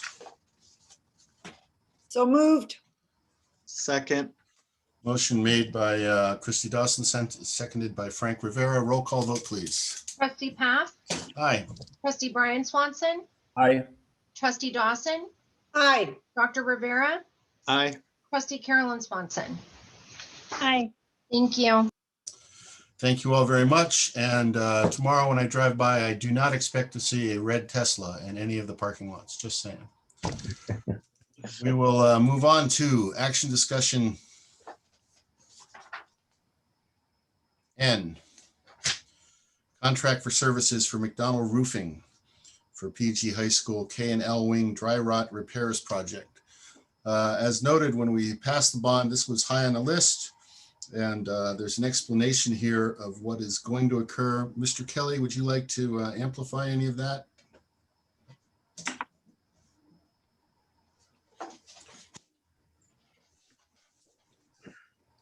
I'm trying to catch up. Here we go. All right, there you go.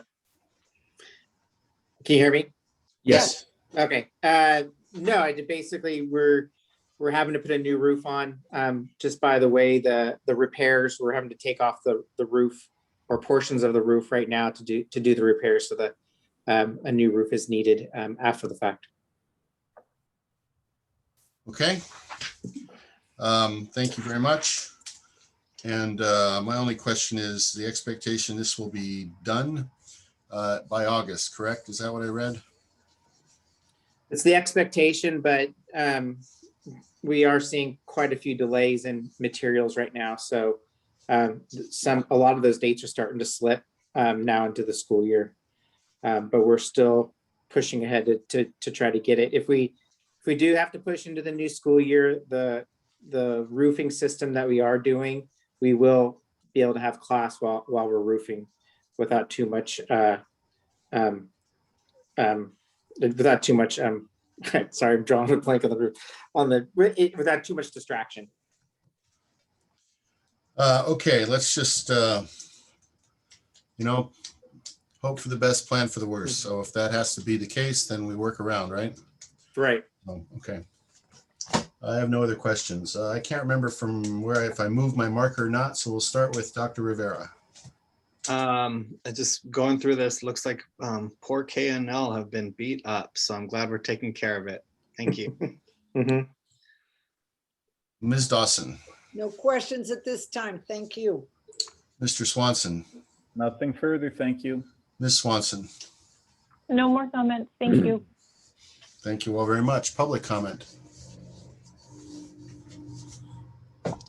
I keep expecting to see Mr. Morgan or Miss Gayona or Nick come up and say, please, please, please finish the roof. So people working in K&L. Seeing none, I have no public comment. We will move forward. Do I have a motion to accept contract for services for Mcdonald Roofing, Inc. for PG High School K&L? So moved. Second. Motion made by Christy Dawson, seconded by Carolyn Swanson. Roll call vote, please. Trustee Path, Aye. trustee Brian Swanson, Aye. trustee Dawson, Aye. Dr. Rivera, Aye. trustee Carolyn Swanson. Aye. Thank you. Thank you all very much. Matt, what do you have left on this $500,000 estimate right now on that? Do you know? That's all the contracts right now. We're getting an inspection tomorrow on the glue lam beams. And so that'll kind of give us a better idea of that repair and if we need to go any more extensively than what the plans show. So if so, there might be a change order for that. Okay. And it looks like you still have about, you still have $135,000 or plus available for such things. So we're in a Yes. good spot financially on it too. Thank you very much. Yep. Mhm. Okay. Action discussion O, which is California School Employees Association job description for a crossing guard.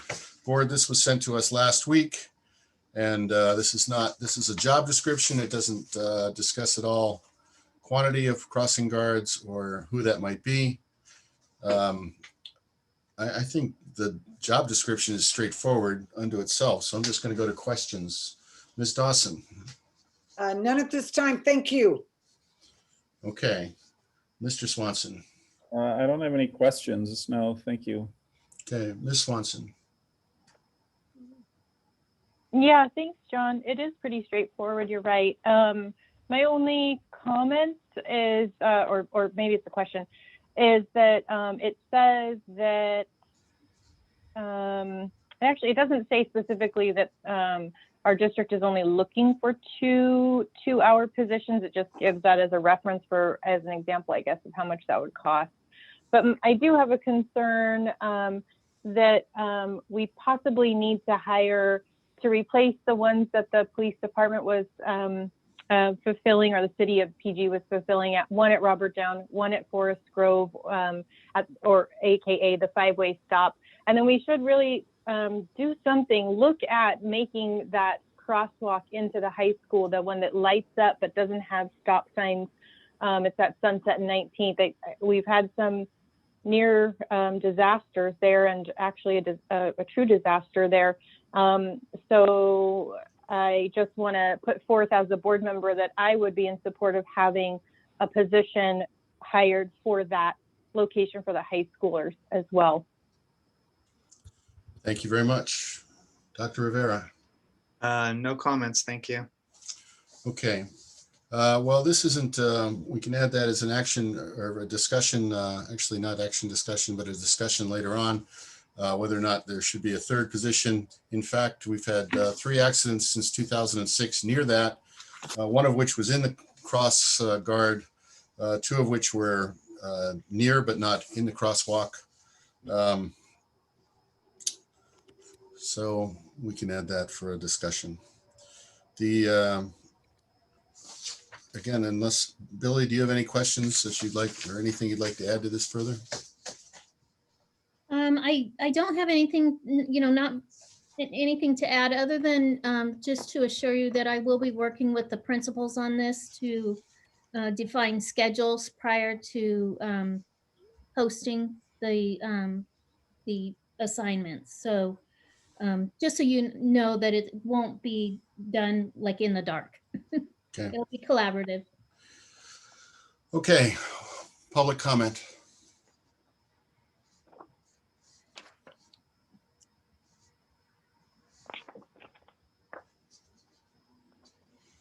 I see no hands raised, so we'll move on. Do I have a motion to accept the CSEA job description for crossing guard? So moved. Second, Okay, motion was made by Frank Rivera and Carolyn. Did you second that before Christine? No, Christy got it. Okay, good enough. I thought I heard another I voice. thought I heard some too. Yeah. Okay, so seconded by Christy Dawson. Roll call vote, please. Trustee Pat, Aye. trustee Brian Swanson, Aye. trustee Dawson, Aye. Dr. Rivera, Aye. trustee Carolyn Swanson. Aye. Thank you. Okay, that passes 5-0. Thank you all very much. We have a new job description for teachers on special assignment. These are a one-year plan for intervention and learning gap mitigation. And notice this says a budgeted $500,000 through the ELO grant. And this is strictly to try and make sure we have staff to available in case we find that there are large gaps. Ms. Mankey, I defer to you here. Okay, John, thank you very much. You gave a great overview there. TOSAs are temporary positions, and generally speaking, a teacher would be a teacher on special assignment. So generally speaking, could be a staff member that wants to do this work, and they come out of the classroom for a year to support teachers and students in this intervention and learning gap mitigation position. So I think that's it. Approving this job description will allow us to advertise for that, and employees will receive emails even though it's summertime. Okay. Ms. Dawson.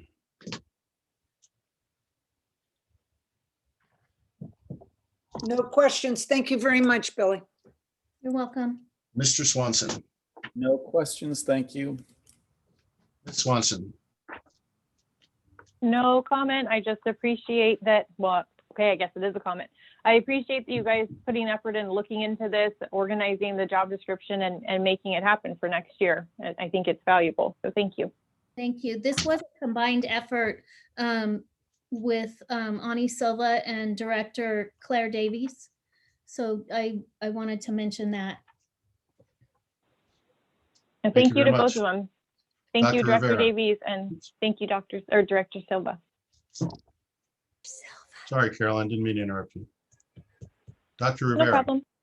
I'm very excited to read this. This is one of my largest concerns and one of the reasons why I interviewed for the job. So I'm so excited to see this, and thank you for being proactive. Okay. Public comment. Can I make a public comment? Sure. I have to say that I am so grateful to the state, to the federal government for giving us these monies, because we can do some really, really great things. And the fact that we can have some teachers on special assignment to support our administrators, to support our teachers, to oversee the intervention systems. I mean, this is a big job. And I feel that we are putting together a beautiful program in place for that to happen. So I'm very excited about this opportunity. So that's it. That's what I have to say. Thank you, Director Silva. Okay, other public comment?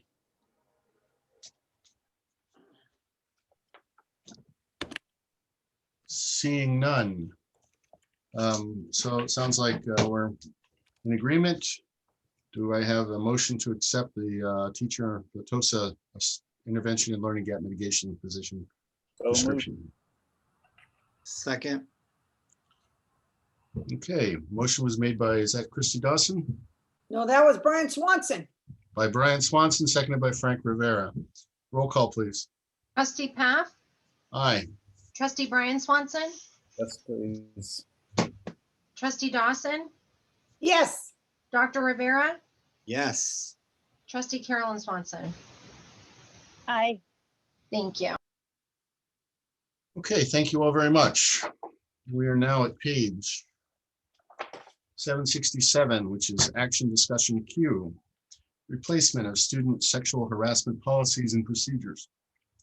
Board has noted on the cover that there were significant law changes, both state and federal, and these are not revisions, but they are changes overall to the policies. These have been vetted through legal, in fact, written by legal.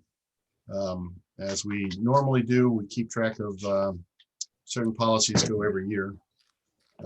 So I think Dr. Porras, if you would add to that. Actually, you covered it, Mr. President.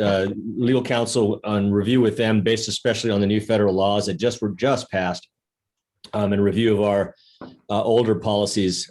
It was clear that the best path forward was to create a brand new policy, still incorporating what was in the old, but revising it correctly, and then making a differentiation between the local definitions of sexual harassment and then those defined by Title IX, which are required by law. So what you see written here is pretty much template and required. So there's not a lot of, can't really do a whole lot of creativity with it, but I think it's really well written, and I think it addresses the needs that we need to address. And yeah, that's it.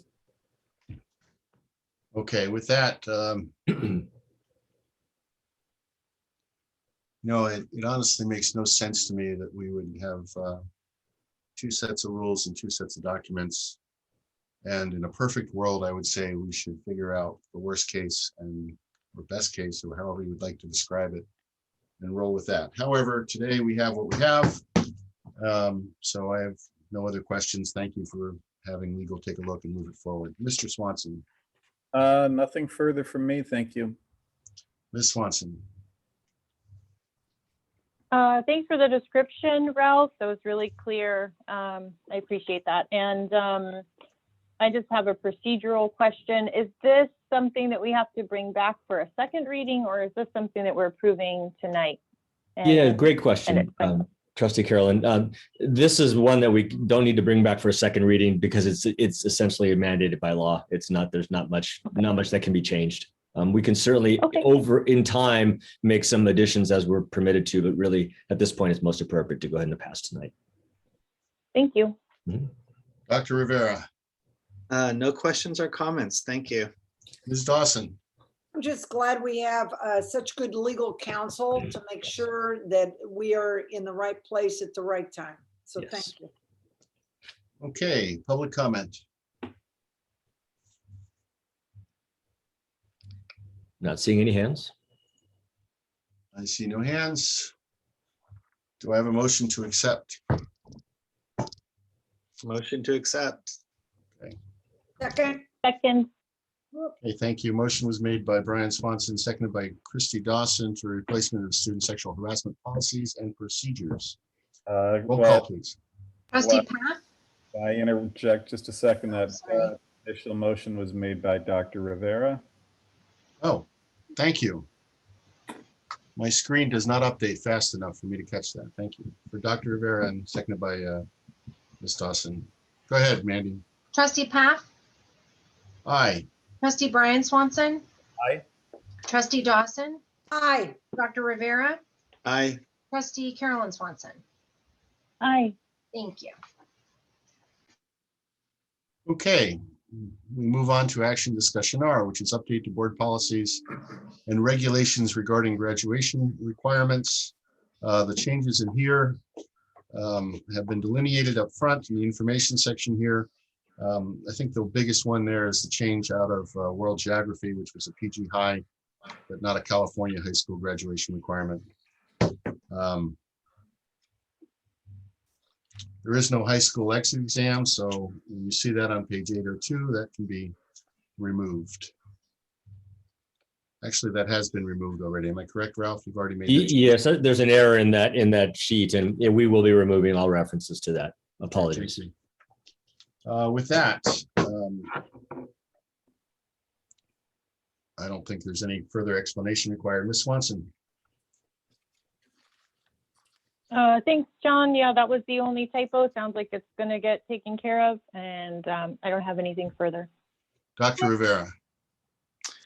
Is algebra no longer required? The math sequence includes algebra and geometry, actually not so much trigonometry anymore under those IM1, IM2, IM3 sequences, so it's built in. Okay, thank you. Interestingly enough, when I was taking classes in New York, the designations for algebra, geometry, and trigonometry were also changed into sequence 1, sequence 2, sequence 3, and we were the first class way back when. So this obviously swings back and forth, you know. That's 40 some, I won't even tell you how long ago, a while ago. Anyway. Okay, great. I was scared. Thank you though. Yeah. Ms. Dawson. Nothing at this time. Thank you. Mr. Swanson. Nothing here. Thank you. Okay. Thank you.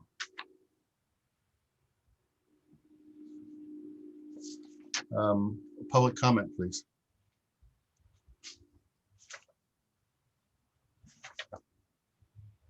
All clear on this end. Okay. One thing I want to point out, we are bringing back, starting June 30, our community service hours, correct? Correct. Yeah, they're done and over. Okay.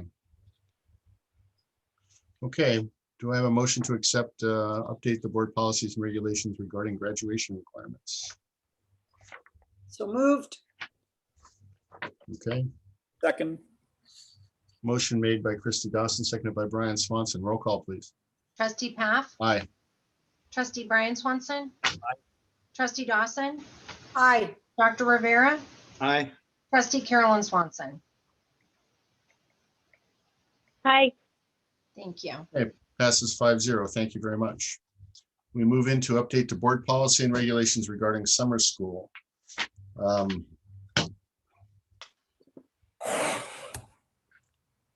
Is Mr. Garcia online, or would you like to speak to this? Mr. I'm here now. Thank you. Okay, Lito, I'm going to defer to you here. This is subtle enough that I'm not quite sure what we changed. So, Okay. Can you tell me what page we're on in the packet, please? 815.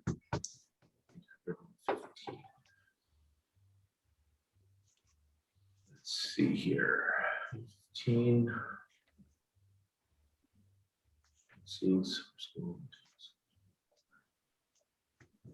Okay, so with this particular one,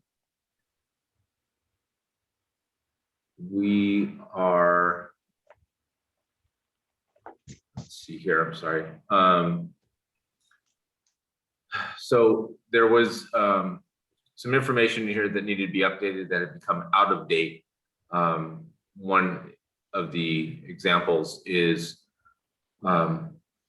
providing an opportunity for incoming 9th graders to do work over the summer, and it was listed as makeup work that was to be dealt with by the counselors. And this has not been a practice for many years. So we're removing that from Regulation 6145. There was also mention of contracting summer school with Monterey, which is no longer a practice that occurs in our district as well. And that's all that needed to be updated and corrected in regards to summer school. Okay, thank you very much. Mr. Garcia, in any case where we have a sports, and I believe there's one in here, a sports criteria, we are in alignment with CIS for our sports and Fs and 2.0, correct? Yes, we are in alignment with We are CIS. totally following what CIS has published. There's no differences. Thank you very much. That's Yes, the only we are. question I have. Dr. Rivera, No questions. Thank you. Ms. Dawson, The only question I had was the leg time, the 5 days.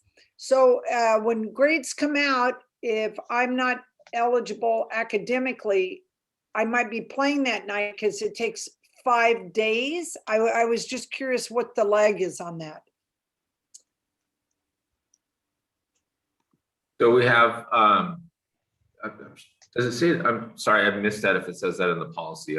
Yeah, it said it. And I thought a long time ago when people had to handwrite their grades and it took time for them to go in there, but when they're immediately posted due to, computers and. Oh, here we go. I found it. Yes. Regulation 6145, number 5. All students shall become eligible or ineligible 5 school days following the end of each grading period. So we do have, so grading periods, quarter usually ends on a Friday.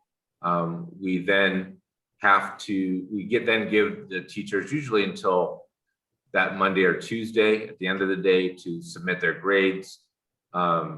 We sometimes have some technical delays that take place.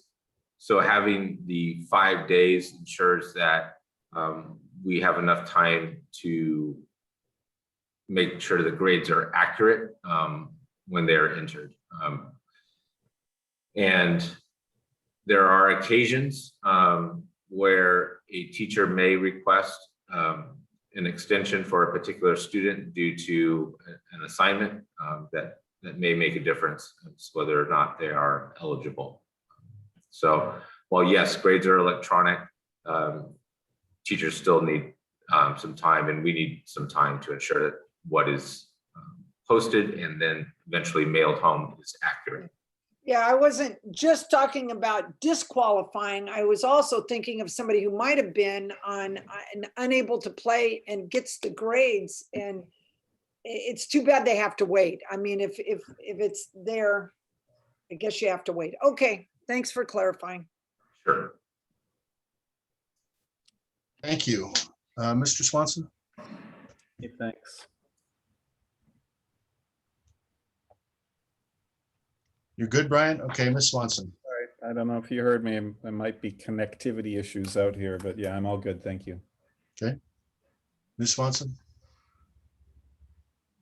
Yeah, thanks, John. And Lito, thank you for looking up the policy and making sure it was accurate, because I have a feeling it was a little bit out of date.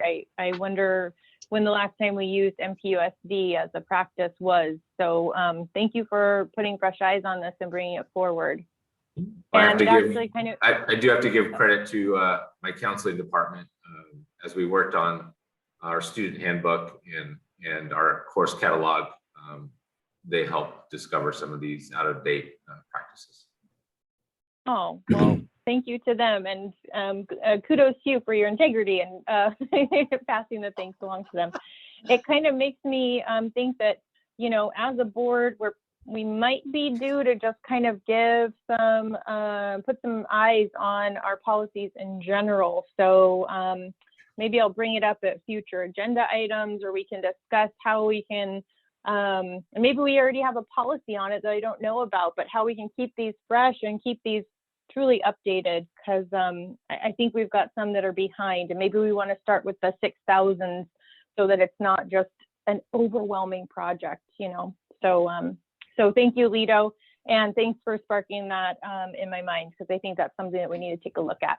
So thank you. Welcome. Dr. Rivera? No comments. Thank you.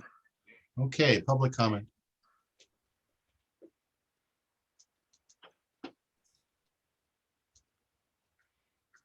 Seeing none.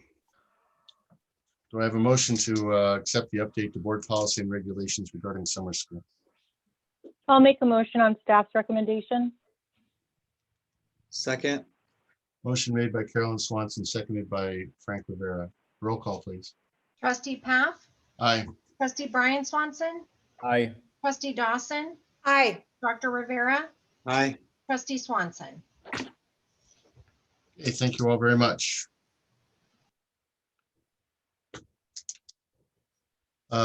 Contract for services with MJ Communications for district recabling. Board, I believe this was straightforward in its description, that there are cables that have exceeded useful life and need to be replaced and or updated and or just basically fixed to make everything work. So we'll start with Ms. Dawson. Any questions on this item? No, not at And, this time. Thank you.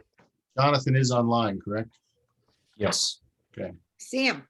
Mr. Swanson, No questions. Thank you. Ms. Swanson, No questions. Dr. Rivera. No questions. Thank you.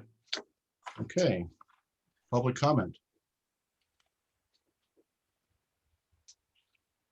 Seeing none, Mr. President. I see none as well. Do I have a motion to accept the contract for services with MJ Communications? So moved.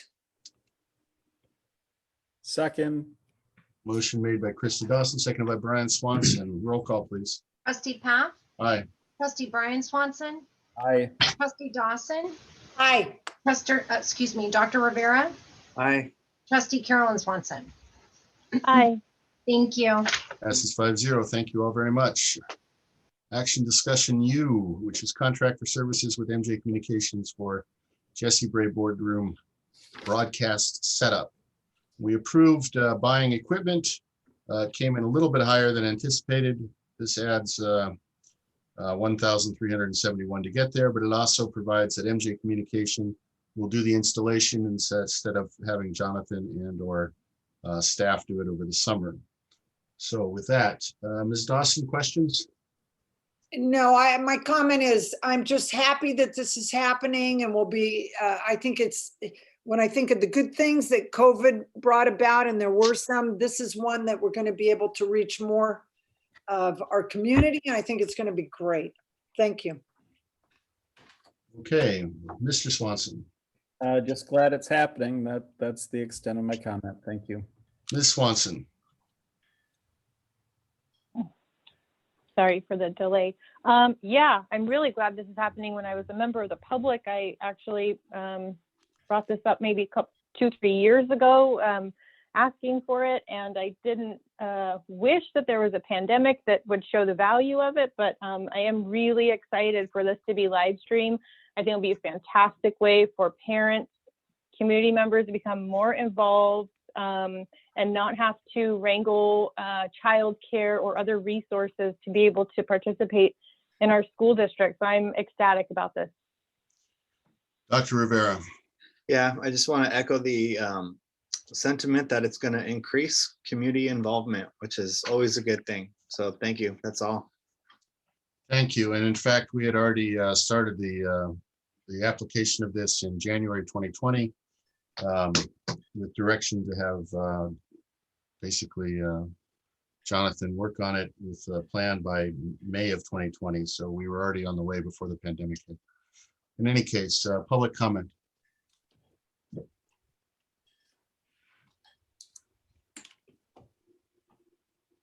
Seeing none, do I have a motion to accept the contract for services with MJ Communications for broadcast setup? So moved. Second. Motion made by Frank Rivera and seconded by Ms. Dawson. Roll call, please. Trustee Pfaff, Aye. trustee Brian Swanson, Aye. trustee Dawson, Aye. Dr. Rivera, Aye. trustee Carolyn Swanson. Aye. Thank you. Okay, thank you very much. Action discussion V passes 5-0, which is board review and approve contract services for configuration of Veeam and virtual machine VMware for backend storage of critical and sensitive district data. Board, this was discussed slightly in closed session. Unless there's some update on this, I think that we don't need further explanation from Jonathan. Mr. Swanson. Nothing further needed from me. Okay. Ms. Swanson, Nothing, thank you. Dr. Rivera, No, thank you. Ms. Dawson. No questions at this time. Thank you. Okay, thank you very much. Public comment.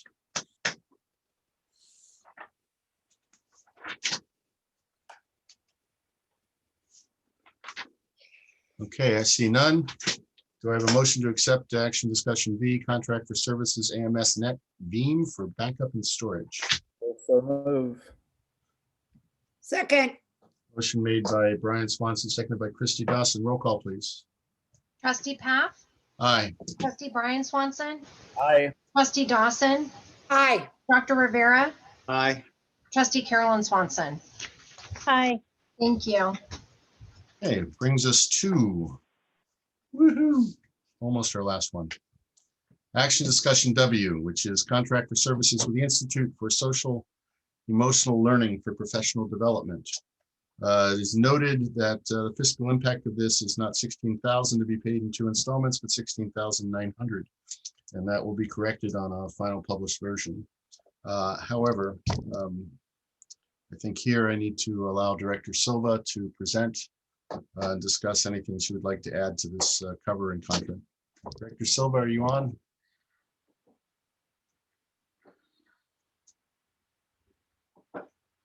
Jonathan, can you? I've asked her to unmute. She may not be available. It's Okay. her birthday. Who knows what she's doing? Maybe eating some cake. Dr. Porras, would you like to address this? No, I'm here. Okay, There Bonnie, she go is. ahead. I'm here. Okay, I'm sorry. I was doing something. I'm sorry. Okay, what's the question? Well, here I can't speak to this particular program, so if you would like to present anything in the period of a minute or two. It looks like we have professional development specifically for social emotional learning, Yes, and we're Yes. moving forward on it. yes. And this is basically can be on site, but is, Okay, yeah. go ahead. Yeah, so the company has the opportunity to afford us, okay, so our August 2nd training, which is district-wide, is going to be virtual. And we're gonna have our elementary teachers gathering together, our high school folks gathering together. And the training is gonna be such that it's gonna be virtual for all staff, as well as our classified staff that we are inviting. And because they don't really have to work on that day, but we're gonna pay them because we really want our classified folks to be a part of this social emotional training, to understand what social emotional learning has to do with the well-being of all students in conjunction with academics. So that's the goal. That's our August 2nd PD training. And then we have training that is going to happen for our certificated staff, teachers, and that's an additional 4 trainings throughout the year. And those are going to be either virtual or they are going to be with folks that are going to come in person. And so we're still working out on that. We're still working out those details. And then we're going to have training for our classified folks. And those are going to be either virtual or in person, scheduled throughout September and then October. And then we have one in November, which is scheduled during our time when our teachers have parent conferences. So,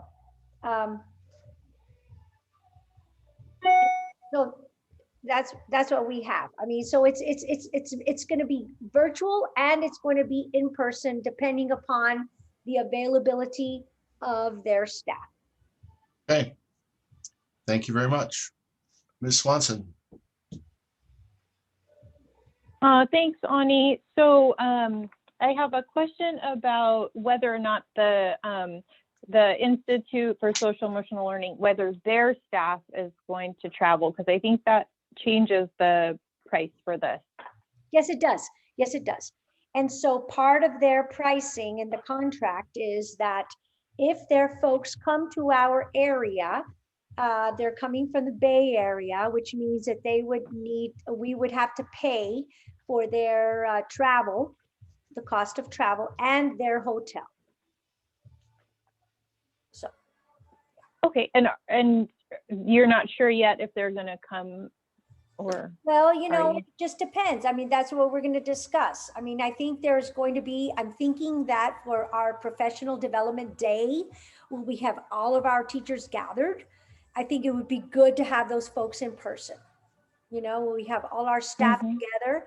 I think it's important for our educational community to understand the social and emotional implications to learning, how that impacts, you know, this is, I'm talking all about brain research here and learning and the availability of learning. And this is all about Carol Dweck and all of that.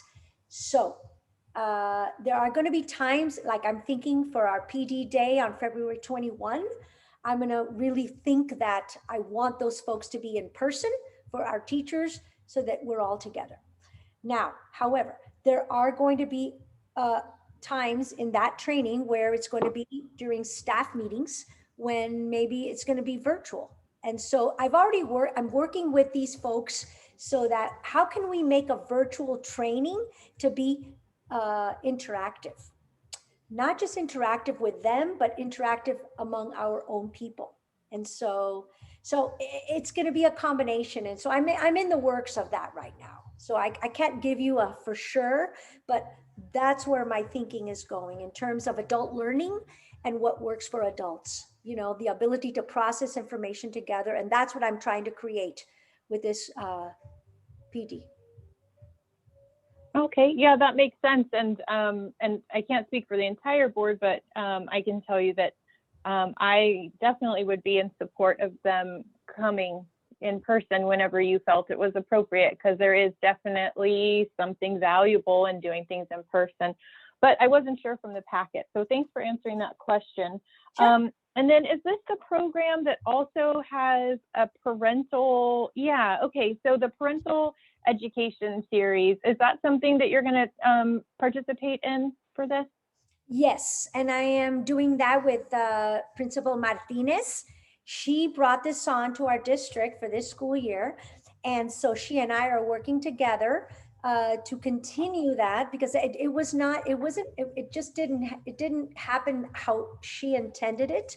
And so we're hoping with a little bit more, PD, like, no, I'm PR. I want to say PR out there, that we can get more parents involved in this process, because this really is about support for our community, our parents, our teachers, and our students. And so that's really what we're aiming for. So I'm going to be working Yeah. with her. Yeah. Okay.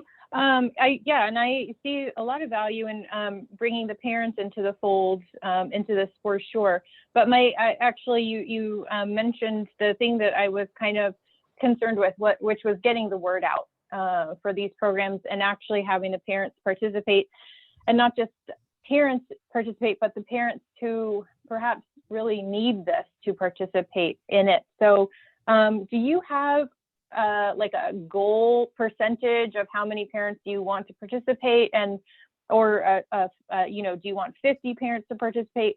Whatever that is, I would love to see some sort of goal like that. And then I'd be more than happy as a trustee.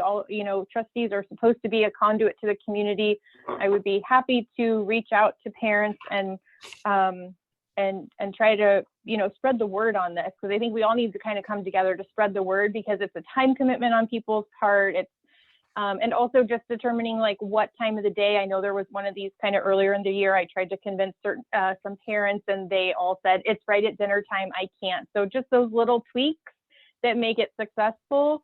So do you have a goal in mind for parent participation levels? You know what? Not right off the top of my head right now. I don't. And that's something that I'm going to work with Principal Martinez, with our administrative team. I think it's an administrative team goal. Like what do we see? I mean, clearly our goal is we want all parents to participate. So we want 100%, but what is reasonable given our community? And what can we do to make sure that we capture all of our community members? Like you said, evening may not work for some, but it might work for some, and maybe a morning meeting, and maybe we need to adjust and make several meetings. Who knows? I mean, it's just, it really is about looking to see what it is that we can do for our community that's going to reach most of our people and give them their voice so that we know. So yeah, I appreciate what you're saying. I really do. And I appreciate you wanting to be that voice because that's exciting. Well, I'm happy to help connect parents with tools they need. It helps, you know, it benefits the entire district. And so, yeah, I'm not, I don't want to request like a full report on this, but if it's in your flow, perhaps during board comments or, staff comments, if you could report back, you know, kind of where you're aiming for that parent involvement, I would love to hear it and help you kind of reach that goal if possible. And like I said, I'm speaking for myself as a trustee. I don't know if the whole board is wanting to help you connect with the community, but I, for one, am always here to help anyone in the district connect with the community. So thank you, Ani. Thank you, Carolyn. That's wonderful. Thank you. Okay, Dr. Rivera. Thank you. I am really excited about this. This is what sets our family, that is Pacific Grove, apart from other school districts. I mean, I can't count how many times my son has told me to use my breathing tool over the past couple of months. So it works what you've been doing in our schools, and that you're bringing this in to help the parents and the faculty and staff. I'm just really excited about it. So thank you for taking that extra step. And I just want to echo a lot of what Trustee Carolyn just mentioned. You know, I want to be involved in making the board more approachable to the community. So any way that I could help as well. And I also echo her comments as far as when you're trying to teach personal connection, it's best done in person. Yes. I don't know about you guys, but I'm sick of screens. So I know it's a little bit more costly, but I think that extra little impact is worth that cost. So you have my support as far as anytime you make that choice. That's all. Thank you. Thank you very much. Ms. Dawson. Yeah, I think the timing of this is absolutely superb after COVID and the amount of students we've read about and heard about, you know, locally, nationally, that feel disconnected. So it's a wonderful time. I know it's been said already twice. I can't even imagine doing this virtually. I know sometimes we think about stuff that it's easier, but if you're trying to teaching people how to read cues and pick up on subtle nuances that are going on with students, I just think it's absolutely critical that it's done in person, where they're able to ascertain more effectively what people are getting, receiving, and understanding. So hopefully that happens. Thank you. Mr. Swanson. So a quick question about, and my apologies if I'm just missing it and being a little dunderheaded here, but since this does not include potential travel, will we be seeing as that comes into play, or if that comes into play, will we be seeing this again or some part of this again to approve later? I think that might be more of a question for Dr. Porras. Yeah, I think if there's something additional that we have to apply to it, we will either move forward with the need and then bring it for ratification, or if there's time, bring it to the board for approval. Okay, thank you. Thank you very much. Open to public comment.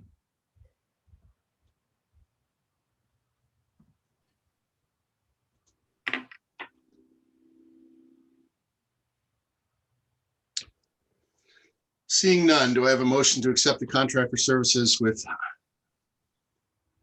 the Institute for Social Emotional Learning for Professional Development? So moved. Second. Motion made by Frank Rivera, seconded by Christy Dawson. Roll call, please. Trustee Paff, Aye. trustee Brian Swanson, Aye. trustee Dawson, Aye. Dr. Rivera, Aye. trustee Carolyn Swanson. Hi. Thank you. Okay, thank you all very much. We move to action discussion X, contract for services with Paper Education Company. There is a small typo where it was all students is, it should be all students in on page 867. But other than that, I think this is a straightforward program and allows us to improve learning loss, basically decrease learning loss as we move back. So if there are questions on this, we'll start with Dr. Rivera. Nothing. Thank you. Okay. Ms. Dawson? I liked one of the comments made from some of their clients about the amount of sessions that are done weekends and other times that they can't do it. So it looks very positive to me. I'm excited about it. Thank you. Thank you. Mr. Swanson? Nothing further. Thank you. Ms. Swanson? Yeah, thanks, John. There's a small typo on page 871. They call our district Pacifica Grove, and it's so it's got an extra A on it. But I do have a question about this. I was reading through it. I was getting so excited about tutoring, kids having access to tutors at 24/7, one-on-one tutoring for all subjects delivered by a live educator. I was like, and in Spanish or English, like And this French. is Or French. okay. It doesn't even say French. So in French, I mean, it sounds like a fantastic program. The thing that came to mind for me on it was I always try to put myself in every person's shoe in the district when I'm just with all of these decisions and discussions. And so I was thinking through, okay, how is this going to work for our target groups as well as all the other kids? Because we want to do things that benefit all of our kids. And it came to mind that this seems like this is a program that requires some sort of device to access and Wi-Fi to access. And so I just want to make sure, is that right, Ani? Yes, Okay. it is. No. And you know what? Let Okay. me just say this. It's Yeah. a program that requires our district teachers to be on board with it, to use it Mhm. as part of their classroom instruction. It is part of, I am expecting that in every single intervention program that we offer at the middle school and high school, that those teachers will require their students to access the tutor, you know, in every way, shape, and form. So I expect that. So are we targeting our kids? Yes. Now, are we offering it to all of our kids? Yes. Like our Yeah, perfect. everybody has access to this for 2 years. However, I know that as a district, we are committed to ensuring that our students have Wi-Fi hotspots. I mean, like we've been on the forefront of that. So a connectivity our kids have. But in our intervention programs during school, in our after-school intervention programs, those students will be required to use tutor, as we are going to encourage all of our teachers in all of our subject areas to use the tutor. Why? Because they all have access to it. Like what a waste of opportunity it would be for our students if our teachers didn't require our kids to use the tutor. For example, English language arts. Our English language arts departments have the opportunity to say, submit your paper to the tutor, get some feedback, like first off feedback. You can submit the teacher's requirements for the paper, whatnot, in social studies, in science, anywhere, in any subject area. And the tutor will respond within 24 hours with comments about semantics and the syntax for the paper. So it's like, it's a no-brainer. It's like, how is it possible that we would not encourage our students to have that opportunity to have other feedback? So I'm very, very excited about this opportunity, and we wouldn't be able to do this if we weren't having the money coming from the federal government. This is very costly. So I feel it is a perfect opportunity, not just to support our students who might have learning losses, but for all students who want to improve and move forward. So I'm very excited about it. I wanted to Yeah. interject. You remember, trustees, a couple of months ago, we brought the Extended Learning Opportunities Grant. Yes. And we explained to you that we found out we were getting this pot of gold. It's about $1,300,000. And since then, there's another pot of gold that's come in. But that first one has to be for intervention and social emotional learning. And so remember at the time, we were very vague because we explained to you we needed time to work out, contact vendors, find out what can we do. And so that's what's funding these opportunities, the social emotional component and this tutoring. I also wanted to say, we know we have 2 or 3 kinds of learners, some that can access independently and will, but others that need time to be at school with supervision and support. And so that's going to be part of the additional staff that we're going to be adding, led by the TOSAs, and the TOSAs identifying which students need what. And then we will be adding more instructional assistants out of that money because we need people to stay after school to provide the support for those learners, Carolyn, that you're bringing up, the ones that need more personal support, but also good Wi-Fi access. So all of Yeah, this, that money. That's where I was going, is the families, like I'm thinking about maybe a family who qualifies for free reduced lunch.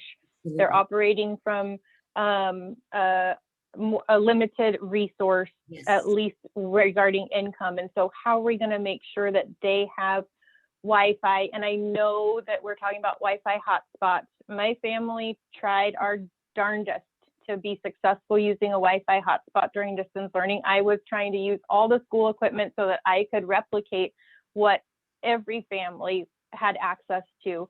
And that Wi-Fi hotspot was never successful for us. We ended up having to just upgrade our household Wi-Fi, which cost money. So I do wonder, I was reading this article about how Wi-Fi access for some areas is about physical accessibility in very rural areas. That's not us.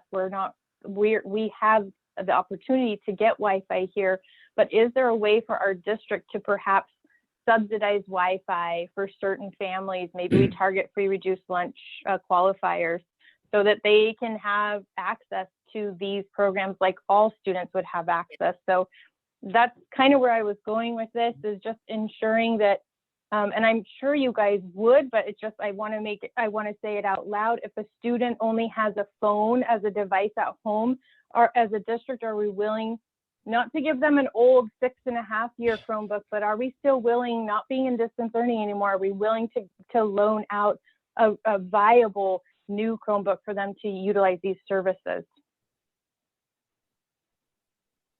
So that's my question. That's a very good question. And I believe that our tech department, given the... They just came on. Are they there? I saw both of their squares pop on the screen at the same time. There you go. I'll let them speak, because I have to say that, you know what, we are a people who love and care for our kids, and I appreciate what you have to say, Carolyn. I do. So I will let our tech department speak for that, but I just want you to know that. Thank you.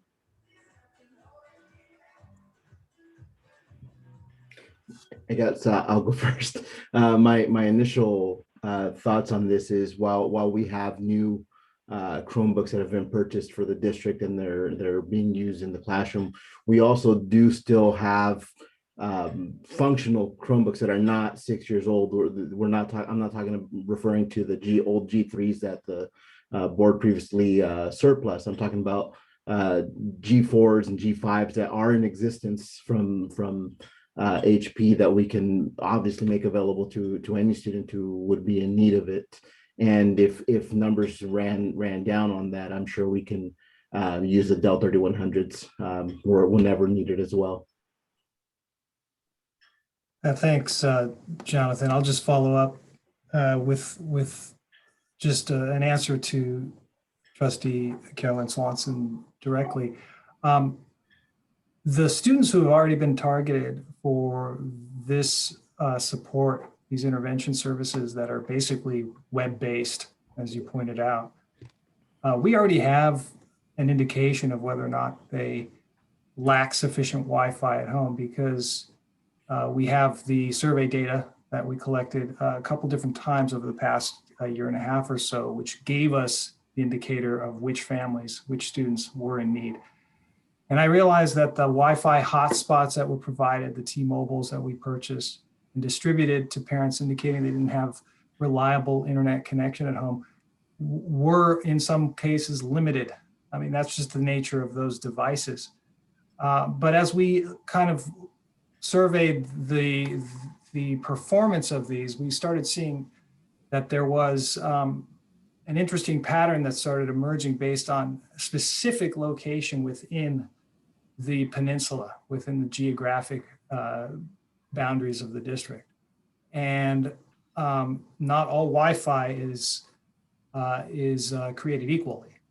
So it depends on, obviously, the carrier. T-Mobile happens to claim they have the best coverage. That's not going to necessarily be the end of our response. We will definitely look at other vendors and see if we can cover gaps where we have identified them. But in regards to ensuring that students have adequate devices, I think we've already proven that we were able to do that in full distance. And that would not be difficult at this point, given what we've gone through over the last year and a half or so. Okay, great. I'm glad to hear that that will be available if needed for this continuation of this program for perhaps 2 more school years. So that's very reassuring. And since I have you guys on, did you find that there was a large, do you remember how many families really just weren't able to make Wi-Fi work during distance learning? And I'm not saying it's any fault of your own. I know that it's just, there's so many factors, right? But do we have families out there who are lacking Wi-Fi? Well, I think well, I mean, to answer that question, yes, I believe there will always be families within our district that do not have, reliable internet connectivity at home for a number of different reasons, as you just pointed out. And that said, again, we know who these families are. We know who the students are. We generally get this information within the first couple of days of each school year when teachers report to us that students aren't completing online homework. This is pre-distance learning, pre-COVID. So yeah, we will continue to be vigilant at identifying and responding to the need. And do what we can. Obviously, we have robust internet connectivity, Wi-Fi, and hardline at the schools. And I anticipate that if students are going to be requiring, added services in terms of intervention using this new product that the Director Silva has been working to bring on, I think we'll definitely be able to provide some means of connectivity, whether on campus or at home. And I'll just go ahead and add to that too, that we are extending the Wi-Fi coverage from inside the classroom to key places on every campus for outdoor Wi-Fi as well. Also the hotspots, and I think Matthew kind of spoke to it. Any hotspot you purchase is going to be dependent. It's the same as a cell phone. It's really no different to protocol. If you have good cell signal, you're going to have better Wi-Fi. If you don't have good internet or cell phone signal in your home and it's the same carrier, you're going to have spotty Wi-Fi with whatever device you happen to have at hand. One of the things that worked well for us during distance learning and trying to bridge that gap was the measured response to it. It wasn't reactionary in terms of we're giving everything to everybody who may need it. It was a very strategic, very planned approach. And as Matthew said, we know who these families are and we can reach out to them. And that really helped kind of embark on that without having to have too many hiccups along the way. Yeah, Jonathan, okay, thanks, guys. I'd like to bring this back to a paper education company. At this point, we've gone off track into whether or not we're going to provide a single device to students, which is really a completely different discussion. And the contract here is, do we want this to go forward? So with that, we have not opened to public comment yet. So I'd like to go ahead and do that.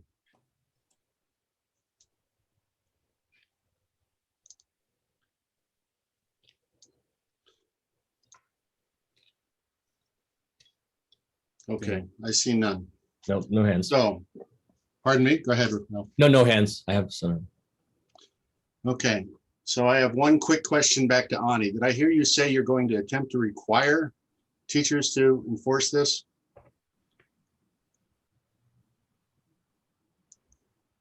Yes. You're going to require, we're going to change and step into the classroom and say you must use. Well, you know what? No, Decorative. okay. What I'm trying to say is that we're not require like it's gonna be kind of like, this is an opportunity that our district is purchasing for our students. So how can you as a classroom teacher use this to support our students? How can you, for example, in classrooms like our intervention classrooms, our math, for example, we know our math needs more support. So why not? Why can't we have in our intervention math classes the opportunity for our teachers to say, use the math, the tutor, use the tutor, and maybe incentivize that for kids. If, Okay. it's kind of, and then the teacher has a dashboard. I just want to say the teacher has a dashboard where the teacher can see which of their students are using the tutoring system. So you can, so it's going to be a symbiotic relationship, I would say. Okay, so there's a difference between opportunity and request and then insistence upon. So in any case, thank you for the answer. Thank you for the presentation. Do I have a motion to accept this? I move that we accept the contract for services with Paper Education Company. I'll second. Motion's made by Christy Dawson, seconded by Brian Swanson. Roll call, please. Taft, Aye. trustee Brian Swanson, Aye. trustee Dawson, Yes.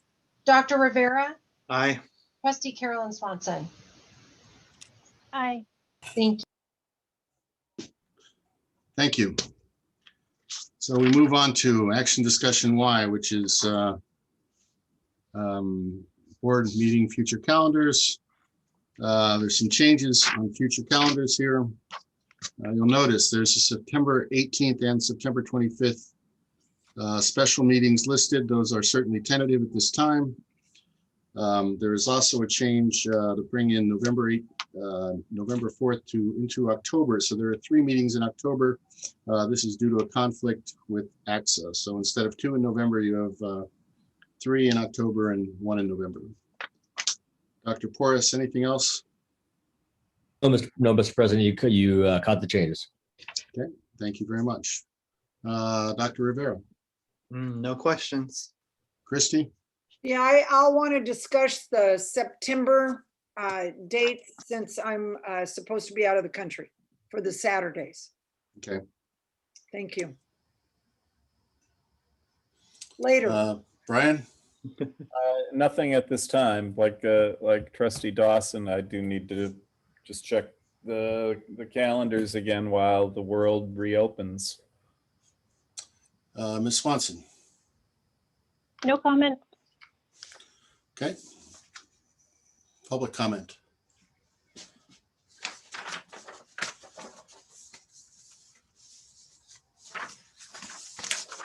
Seeing none, do I have a motion to accept the board calendar with changes as presented and recognizing that this will undergo some future revision?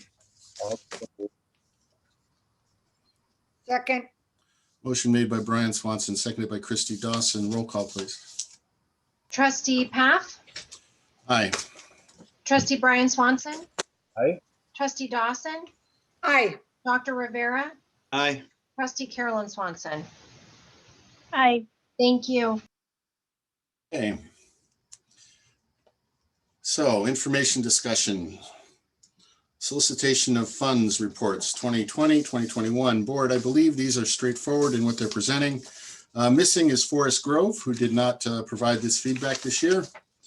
And PG Pride did not provide comments back to us upon request. Actually, PG Pride, since it's all encompassed in the schools, if it's there, it should actually be under various other funds anyway. However, unless there are questions on this to Ms. Chinben Dib, starting with Christy, questions? No, not at this time. Thank you. Okay. Mr. Swanson. No questions, thank you. Ms. Swanson. So is it okay that we don't have anything from Forest Grove or from PG Pride? I'm new to this this item on the agenda. It was an information report that Mr. Walton wanted to ensure that we had some understanding of the amount of money coming in. And in general, yes, I think it would be fine at any time to not have a specific report, provided that the site admin, if necessary, could find out what's been donated. But in this particular year, if you looked at our reports as we went through the year, there was really zeros across the board. There's very little donated. I'm actually shocked at the amount that Robert Down has in their treasury right now. But I think they have a lot of, they pulled out a bunch of odds and ends to make it all work, which is pretty impressive. So we did not used to have this report. It's relatively new. Ralph, you have anything you'd like to add to that? No, Mr. President, I think the information that you see there is pretty clear on it, and certainly we can drill down further when we get into a normal year. This past year, it's really hard to set a standard for this kind of past year. So, yeah, I think the question really becomes, what are we looking for in basic solicitation of funds? We're trying not to overlap, but I don't think that occurred. Yeah, I think so. I would like to, well, I mean, I think, I've always felt like PG Pride has, it's kind of an enigma to me. So I was actually really hoping that they had submitted information, but it sounds like this is going to come up next June. And so it sounds like you guys are just hopeful that we'll get information from them next June. So is that right? Yes. But I don't actually think that any secondary fundraising organization actually has a responsibility other than to answer the request. Yeah. I'm not sure that they have to report back to us. It's their money up until the point they give it to you. So.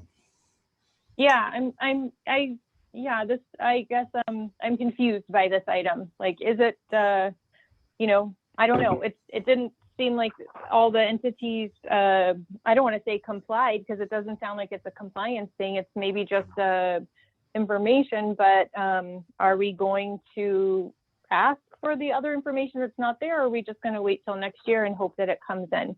Sounds like we're going to kind of hope that it comes in next year. We can do a follow-up and in the fall, but otherwise wait for the report in spring, but we can certainly do a quick follow-up. Okay. I think PG Pride just is, they met actually Monday, but they certainly didn't talk about finance to the best of my knowledge. I think I was told they just had a potluck, so I don't think that counts. So I think trying to get information this week wouldn't have been perfect. Do you know who their treasurer is, Ralph? You know what? I don't know this year who their treasurer is. Not the check. I don't either. We can find out. Michelle Ross. Oh. Who, so there might be a change. But I think I have to I kind of agree with what John was saying, that their funds go to, like, where their funds come from. I can see them pop up in the individual schools reports. Like, instead of PTA fundraiser from this dine out, this much money comes from PG Pride. That's where I see their funds, how their funds are being reported. that makes sense. Okay, I think I'll do a little more reading on it outside of the meeting. Thank you, guys. Okay. Frank, anything else you'd like to add? Just that, thank you. Okay. That is information discussion only. Brings us to review of legal fees. Again, this is information. It's been requested that we have a working knowledge of what we paid in legal fees over the course of a year. This 107,736 is I would say, middle of the road amount. It has certainly been much, much higher. I actually don't recollect it being much lower. I think we had a couple of years where it was in the 80 something range, but it's really just information. If you have questions, starting with Ms. Dawson, we can address, starting with Mr. Swanson, you can address them to Dr. Porras. I don't have any questions. I know a comment only is that it can sometimes seem like an astonishing amount, but after, I think for anybody who's been going to meetings for any length of time too, you start to realize how vital having great legal counsel is when it comes to just running this district. It's necessary. So I don't like spending it. But, we do have a great legal team. There's no doubt about that, and I'm grateful for that. And that is all. Thanks, Ms. Swanson. I don't have any comments on this. Thank you. Okay, Mr. Rivera. No comments, thank you. Ms. Dawson. No comments here. Thank you. Okay, thank you all very much. We move on to information discussion C, which is where we are with Measure D project updates. Mr. Kelly, I think you have provided a nice breakdown here. My only question to you is, when will we be available on the district website? I'm hoping sometime in June, if not by July. Again, unless something jumps out at a board member, I don't think there's any explanation. Oh, go ahead, Matt, whatever you want to say. It's all on the website. It's been on there for about a week and a half, maybe 2 weeks, week and a half. So, and then I'm updating the June newsletter as I go throughout the month of June. And then what we'll do is we'll send out a link at the end of June to our community. Okay. For the June newsletter, for the final newsletter for June. Okay. So we're updating as we go. Yes. Okay, very good. Thank you. Mr. Swanson. Nothing to add. It's all here right in front of us. So thank you for the thorough display of what we've got here. Thank you. Ms. Swanson. Looks good. Dr. Rivera. No questions, thank you. Ms. Dawson. Yeah, happy to see that the information is out there. Good job, Matt. Yeah, I'm happy to see it's out there as well. Public comment. Hey, John, one thing I'd like to add though is in August, we'd like to bring back the budget to the board with the increase in inflation.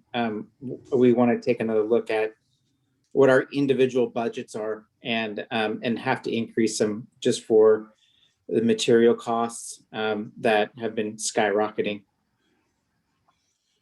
Okay, so that's something we'll bring back in August to vote on. Okay, and that's your budget, not well, that's the budget we approved once to say move ahead with these projects, but these projects may be costing more. So you would like to take that not individually, but see where we are. Okay, very good. Exactly. Dr. Porras, make a note, please, that for future agenda that we put that on sooner. Thank you. Okay, public comment. Yeah. I see none. Dr. There is Porras. one. A hand is up, John, with Beth. Mr. Moss's I now hand. see a Beth. Yes. Beth Shamus. Go ahead. Me. Shamus. All right. Can you hear me? Yes, a little louder. Okay. So I have a question about the stadium. I don't know if it's appropriate in this particular item, but since I live across the street from the stadium, the sign for the stadium being closed is small. It doesn't give any dates for when it's going to be done. And people, you know that people use this stadium a lot to walk it and to different things. And so I just watch people come up and then walk away. So I was just thinking that it'd be helpful to have a little more information about what's going on, and maybe even a big thank you sign for taxpayers making this possible to totally refurbish the stadium, and maybe a little date for, like, you know, the projected timetable for when it's going to be finished. Thank you. Beth, I can barely hear you. Let me repeat back what I thought I heard. Okay, sorry. You would like some dates saying expected to reopen on such and such, and you'd like us to acknowledge the taxpayers that are funding these improvements. Is that correct? Correct. Okay. Did I miss anything? No, that's it. Okay, thank you. Mr. Kelly, I think between you and Dr. Porras, you can decide if those work for you. So there are signs out there that have the dates of when it closed, right before graduation and when it's supposed to open. The signs that we put up were on the inside. I think the contractor put some other signs up that just said that this area is closed, but we do have signs at each of the entrances that say that's closed from until about August 30th. But we do not have anything that says thank you to the taxpayers, so we can look at putting something like that up. Thank you. okay, thank you. I think that's a very appropriate thing, and board, if there's consensus here really quickly, you know, that's a nicety. So it's also not expensive. That'd be a good thing. Okay, Yep, we've done that in the past before too. So yeah, good idea. perfect. Yeah, Okay, especially if you do a sign that says like your bond dollars at work, thank you voters, and then you can unzip tie it from each project and re-zip tie it, you know, use it for several different of the projects if you wanted to, something reusable. okay. So I think there's some consensus to go ahead and do that. That doesn't require us to vote. Actually, you don't need our consensus either if you think it's a good idea. So for something like that. Thank you very much, Beth. Thank you for your contribution. And with that, we are on future agenda items. Dr. Porras, do you have listing? Just out of the item that you just mentioned in regards to bringing Measure D sooner, and outside of that, I did not catch anything else. Okay. Well, I have some items, but I think we'll just go in the order. Ms. Swanson, you're up. After Oh Bree. man, you're gonna go with me first. Okay, so I do have a list here. First thing is, can we consider doing a new member orientation for me and for Frank, Dr. Rivera? It's actually, I found something in board policy saying that we are to do a new member orientation, but I wanted to bring it up because I don't know if there's something we could do, like a 2-hour meeting on a Saturday sometime in August, not in the middle of summer, but I wanted to put that out there. I think that would be valuable. And there's let's see here. Oh, this I just wrote down. So I've just been trying, and I realize I'm not at the school site, so I'm just trying to do it from an observation level of things that we've implemented during this pandemic year that maybe we want to explore keeping. And one thing that I did, I remembered that we had a vice principal position at I think it was each of the elementary schools. And I don't know if we need to do that full time at each school, but I'm wondering if we want to, at least for this next year, do some sort of pilot program or something where maybe we have like a part-time vice principal at each elementary school. I don't know. Like I said, I'm just observing from this Zoom level, but if that's something that is important, that proved valuable for all the social emotional incorporations, all the teacher, just like there's so many moving parts. And I know next year we're hoping to be back to normal, but there's going to be more moving parts than a normal school year. So I wanted to bring that up. is it possible, like I mentioned for the SRO topic, to get a survey from the students? I wanted to bring that up now because I wasn't sure at what point in the year that survey would be plugged in and kind of reported back out on. And so I just wanted to bring that up again. And then I would be in support. I know this is going to sound like a drastic idea, but I would be in support of figuring out which families really struggled to have Wi-Fi this year, really struggled. And maybe we look at the kids who qualify for free reduced lunch, or maybe we look at something else, but I would be in support of using some of these funds to subsidize their Wi-Fi bills. I know it sounds crazy and maybe like a can of worms, but I want kids to have access to Wi-Fi, and I think some of our target groups might be struggling with that. So I have that on here. And just to go back to the orientation, I wrote down some notes. I wanted to be clear on what I'm looking for during that orientation. So really kind of focus on talking about our board roles and our relationships amongst board members, as well as within the community, how we communicate to the public, really teaching us, because I kind of feel, I'll just give an example. I got on the board, I got all these emails from parents. Most of them were concerns. And then I felt like, I don't know how to properly respond. And then it was, I was told, well, only the board president responds, and which, I've adhered to, but I think it's just something that we all need to talk about. Do we want to continue that? It's not listed in our governance handbook. It's not in writing anywhere, but this is just one example of something that I kind of wish was something that we discussed, that we really take time to discuss and make sure that that's what we want to do as a board. That's one example. And then lastly, perhaps look into starting to review our policies in a methodical way so that we update the ones that need updating. I realize that they don't all need updating, but that's what I have on my list tonight. Okay, so there's multiple information discussions out of that.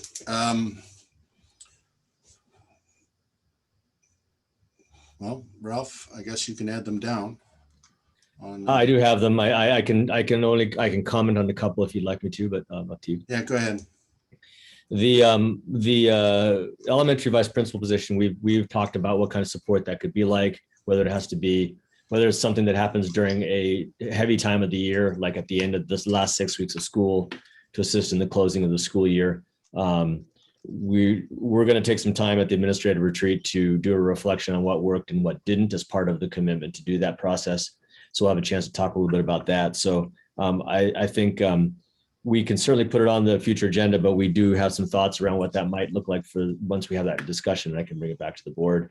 And the reviewing policies, we do review them when we get gamut updates, and let us know what's happening. So those are highlights, and you see those. That's why you see so regularly board policies coming, because we're getting those updates from gamut, and that kind of sets a practice for us to go. So otherwise, we occasionally will just run into ones that when we need them, we find it and go, oh, we need to update that one. But for the most part, gamut helps us set that pace, and it works pretty well for us. And again, we miss some here and there. We can have the discussion, but that's the practice that we've been following. Most districts do, which is why we sign up to gamut. I mean, yeah, some of these things feel like they're just discussions we should have, but not necessarily agenda items. I mean, policy stuff, I have found that it just bubbles to the surface when needed. I mean, those things are massive documents, and stuff comes up and people look at it and it gets fixed, but I don't know that there's an agenda item that we would do. And with the orientation, Carolyn, are you talking about just the two of you, or you're thinking the whole board needs to be a part of it? Or, because I think what I found is it's kind of learn as you go. You're kind of folded into a system, and maybe there needs to be, I mean, we can get together and have coffee, or I'd go to different people to find out different things. And I also think the CSBA conferences out of town really allow for a lot of communication, and they're super helpful for bonding and figuring things out. Yeah, Okay. so I'm going off a board policy that says that we must have a new member orientation. So Well, just was following, it?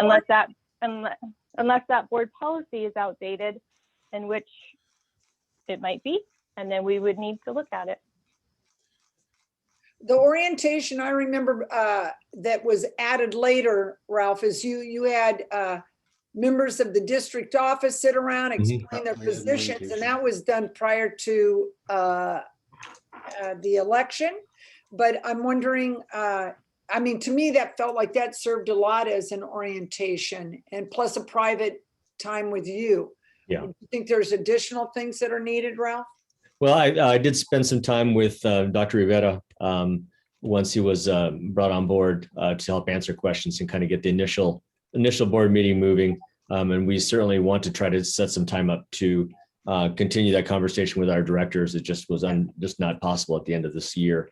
So we can certainly plan something in the August time. That's really not too difficult to do. I don't know that it needs to be a future agenda item. Just administratively, we can try to set something up for early August. I think that's a great idea, because it makes those connections, so that helps new people know where to go and how to move forward. And But just again- to be clear, I'm requesting the entire board participate. In an orientation? Yes.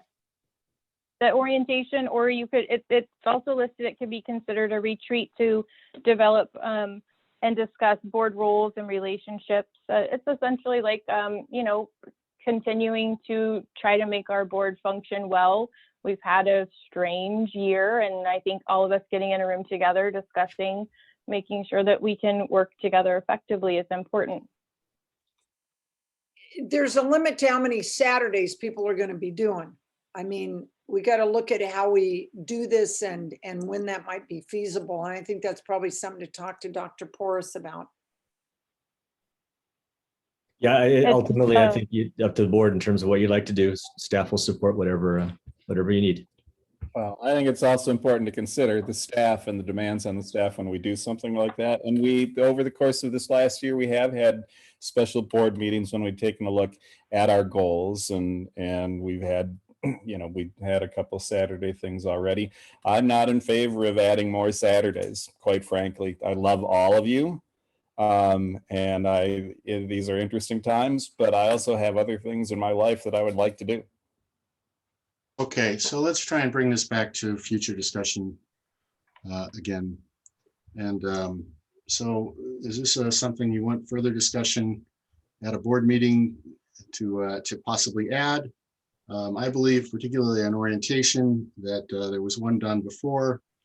There was reach outs at the time. So and we have a typical meeting where we've been trying to make sure the board gets together, which should be able to cover it. So when we do strategy and board goals, so we should add it then.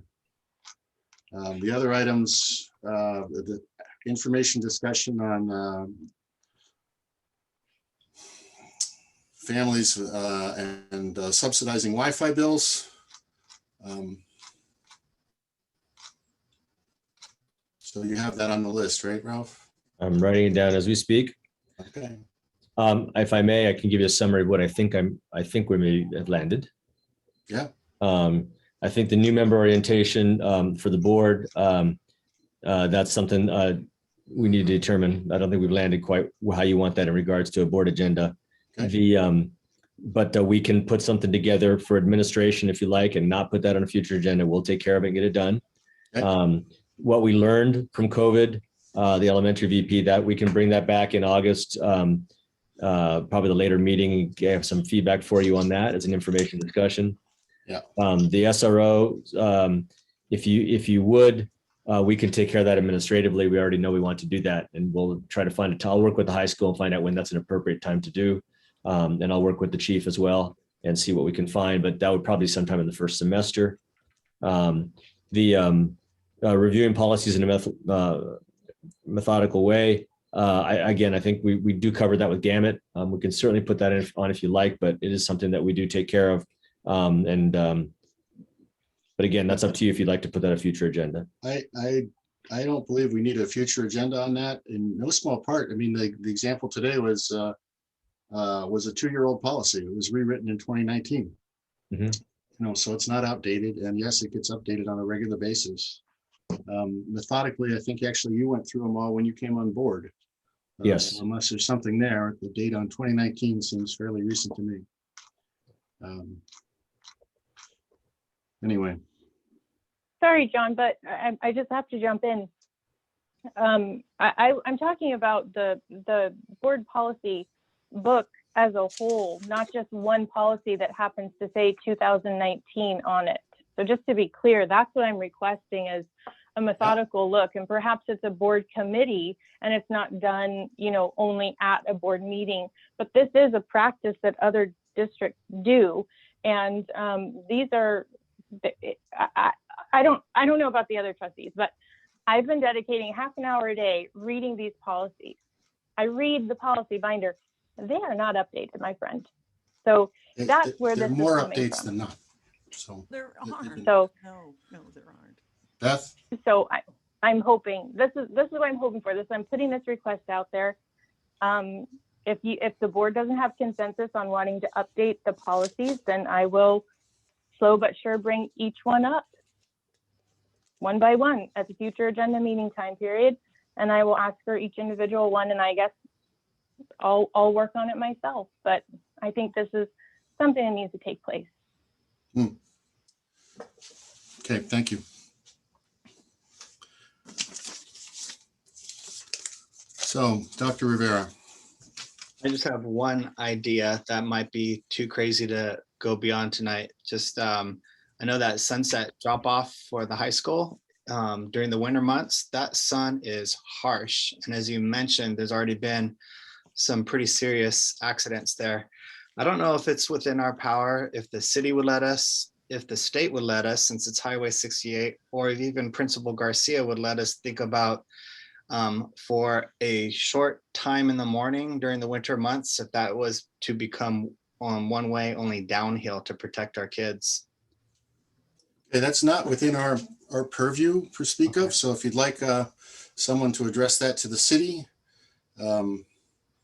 Ralph, I don't know how that would be done. Yeah, that would, that's. We sent a letter to the state on Highway 68 after Richard was knocked down.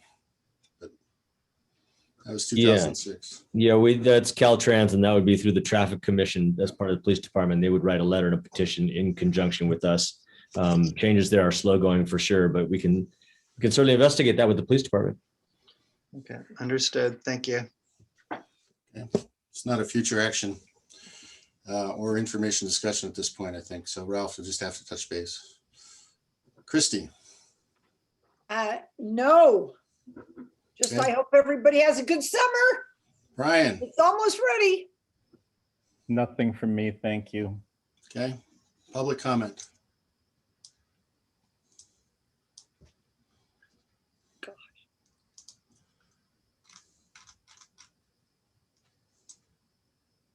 Got a hand up on iPhone. I'm not sure who that is though. I don't know who that is. Go ahead, open it up. I got it. Hi, this is actually Grace Brown. I don't know why my phone's saying iPhone. Anyway, I wanted to say thank you to Miss Swanson for her points. And I actually am curious to know, I withdrew my kids last year, and now this next coming school year with school going back into session, we're going to have our kids go back into the school system. And I had a kindergartner and a first grader this year, and next year it'll be first and second. We're really new to the district.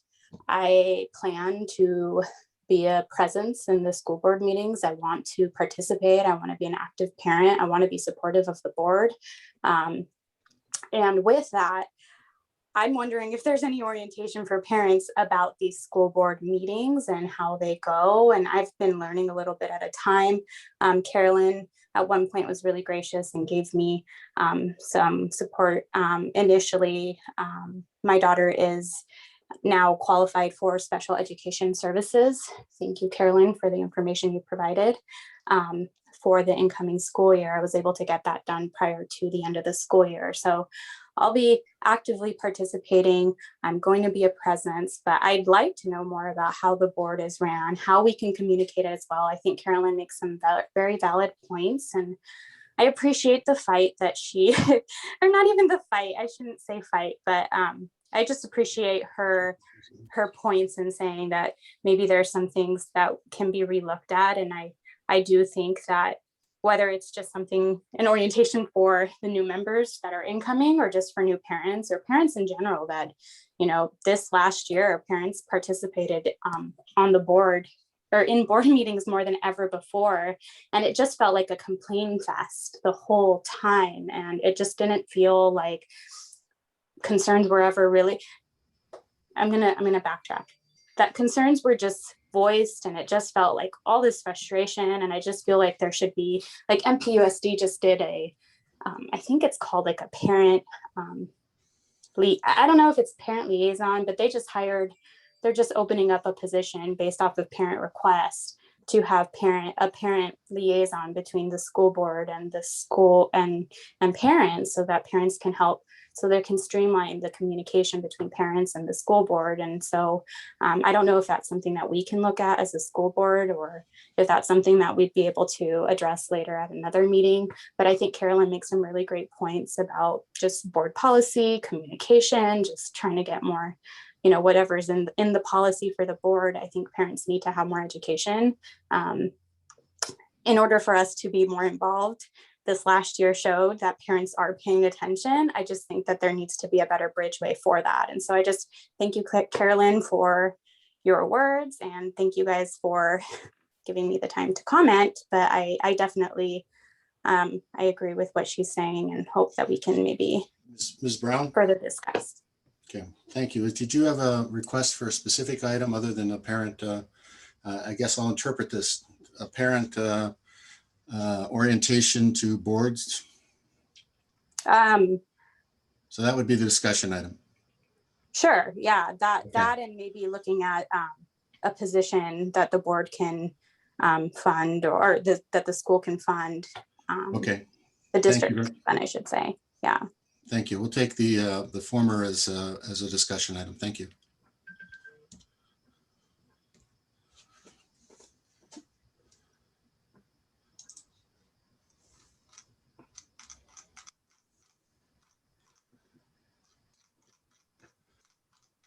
Okay, I see no other hands raised for public comment. I'll turn off the stopwatch again. Ralph, you have that down? I got pretty much everything we talked about. I think I got it. The only one I think we'll need to redress, I'm not sure if it's the board policy review where we want to land with that. Okay, so we'll put that under information discussion. Okay. Okay. Okay. With that, it is 9:50. Thank you all, and we'll see you in August. Thank you. Well done, Mr. President. Well done, board members. Everybody.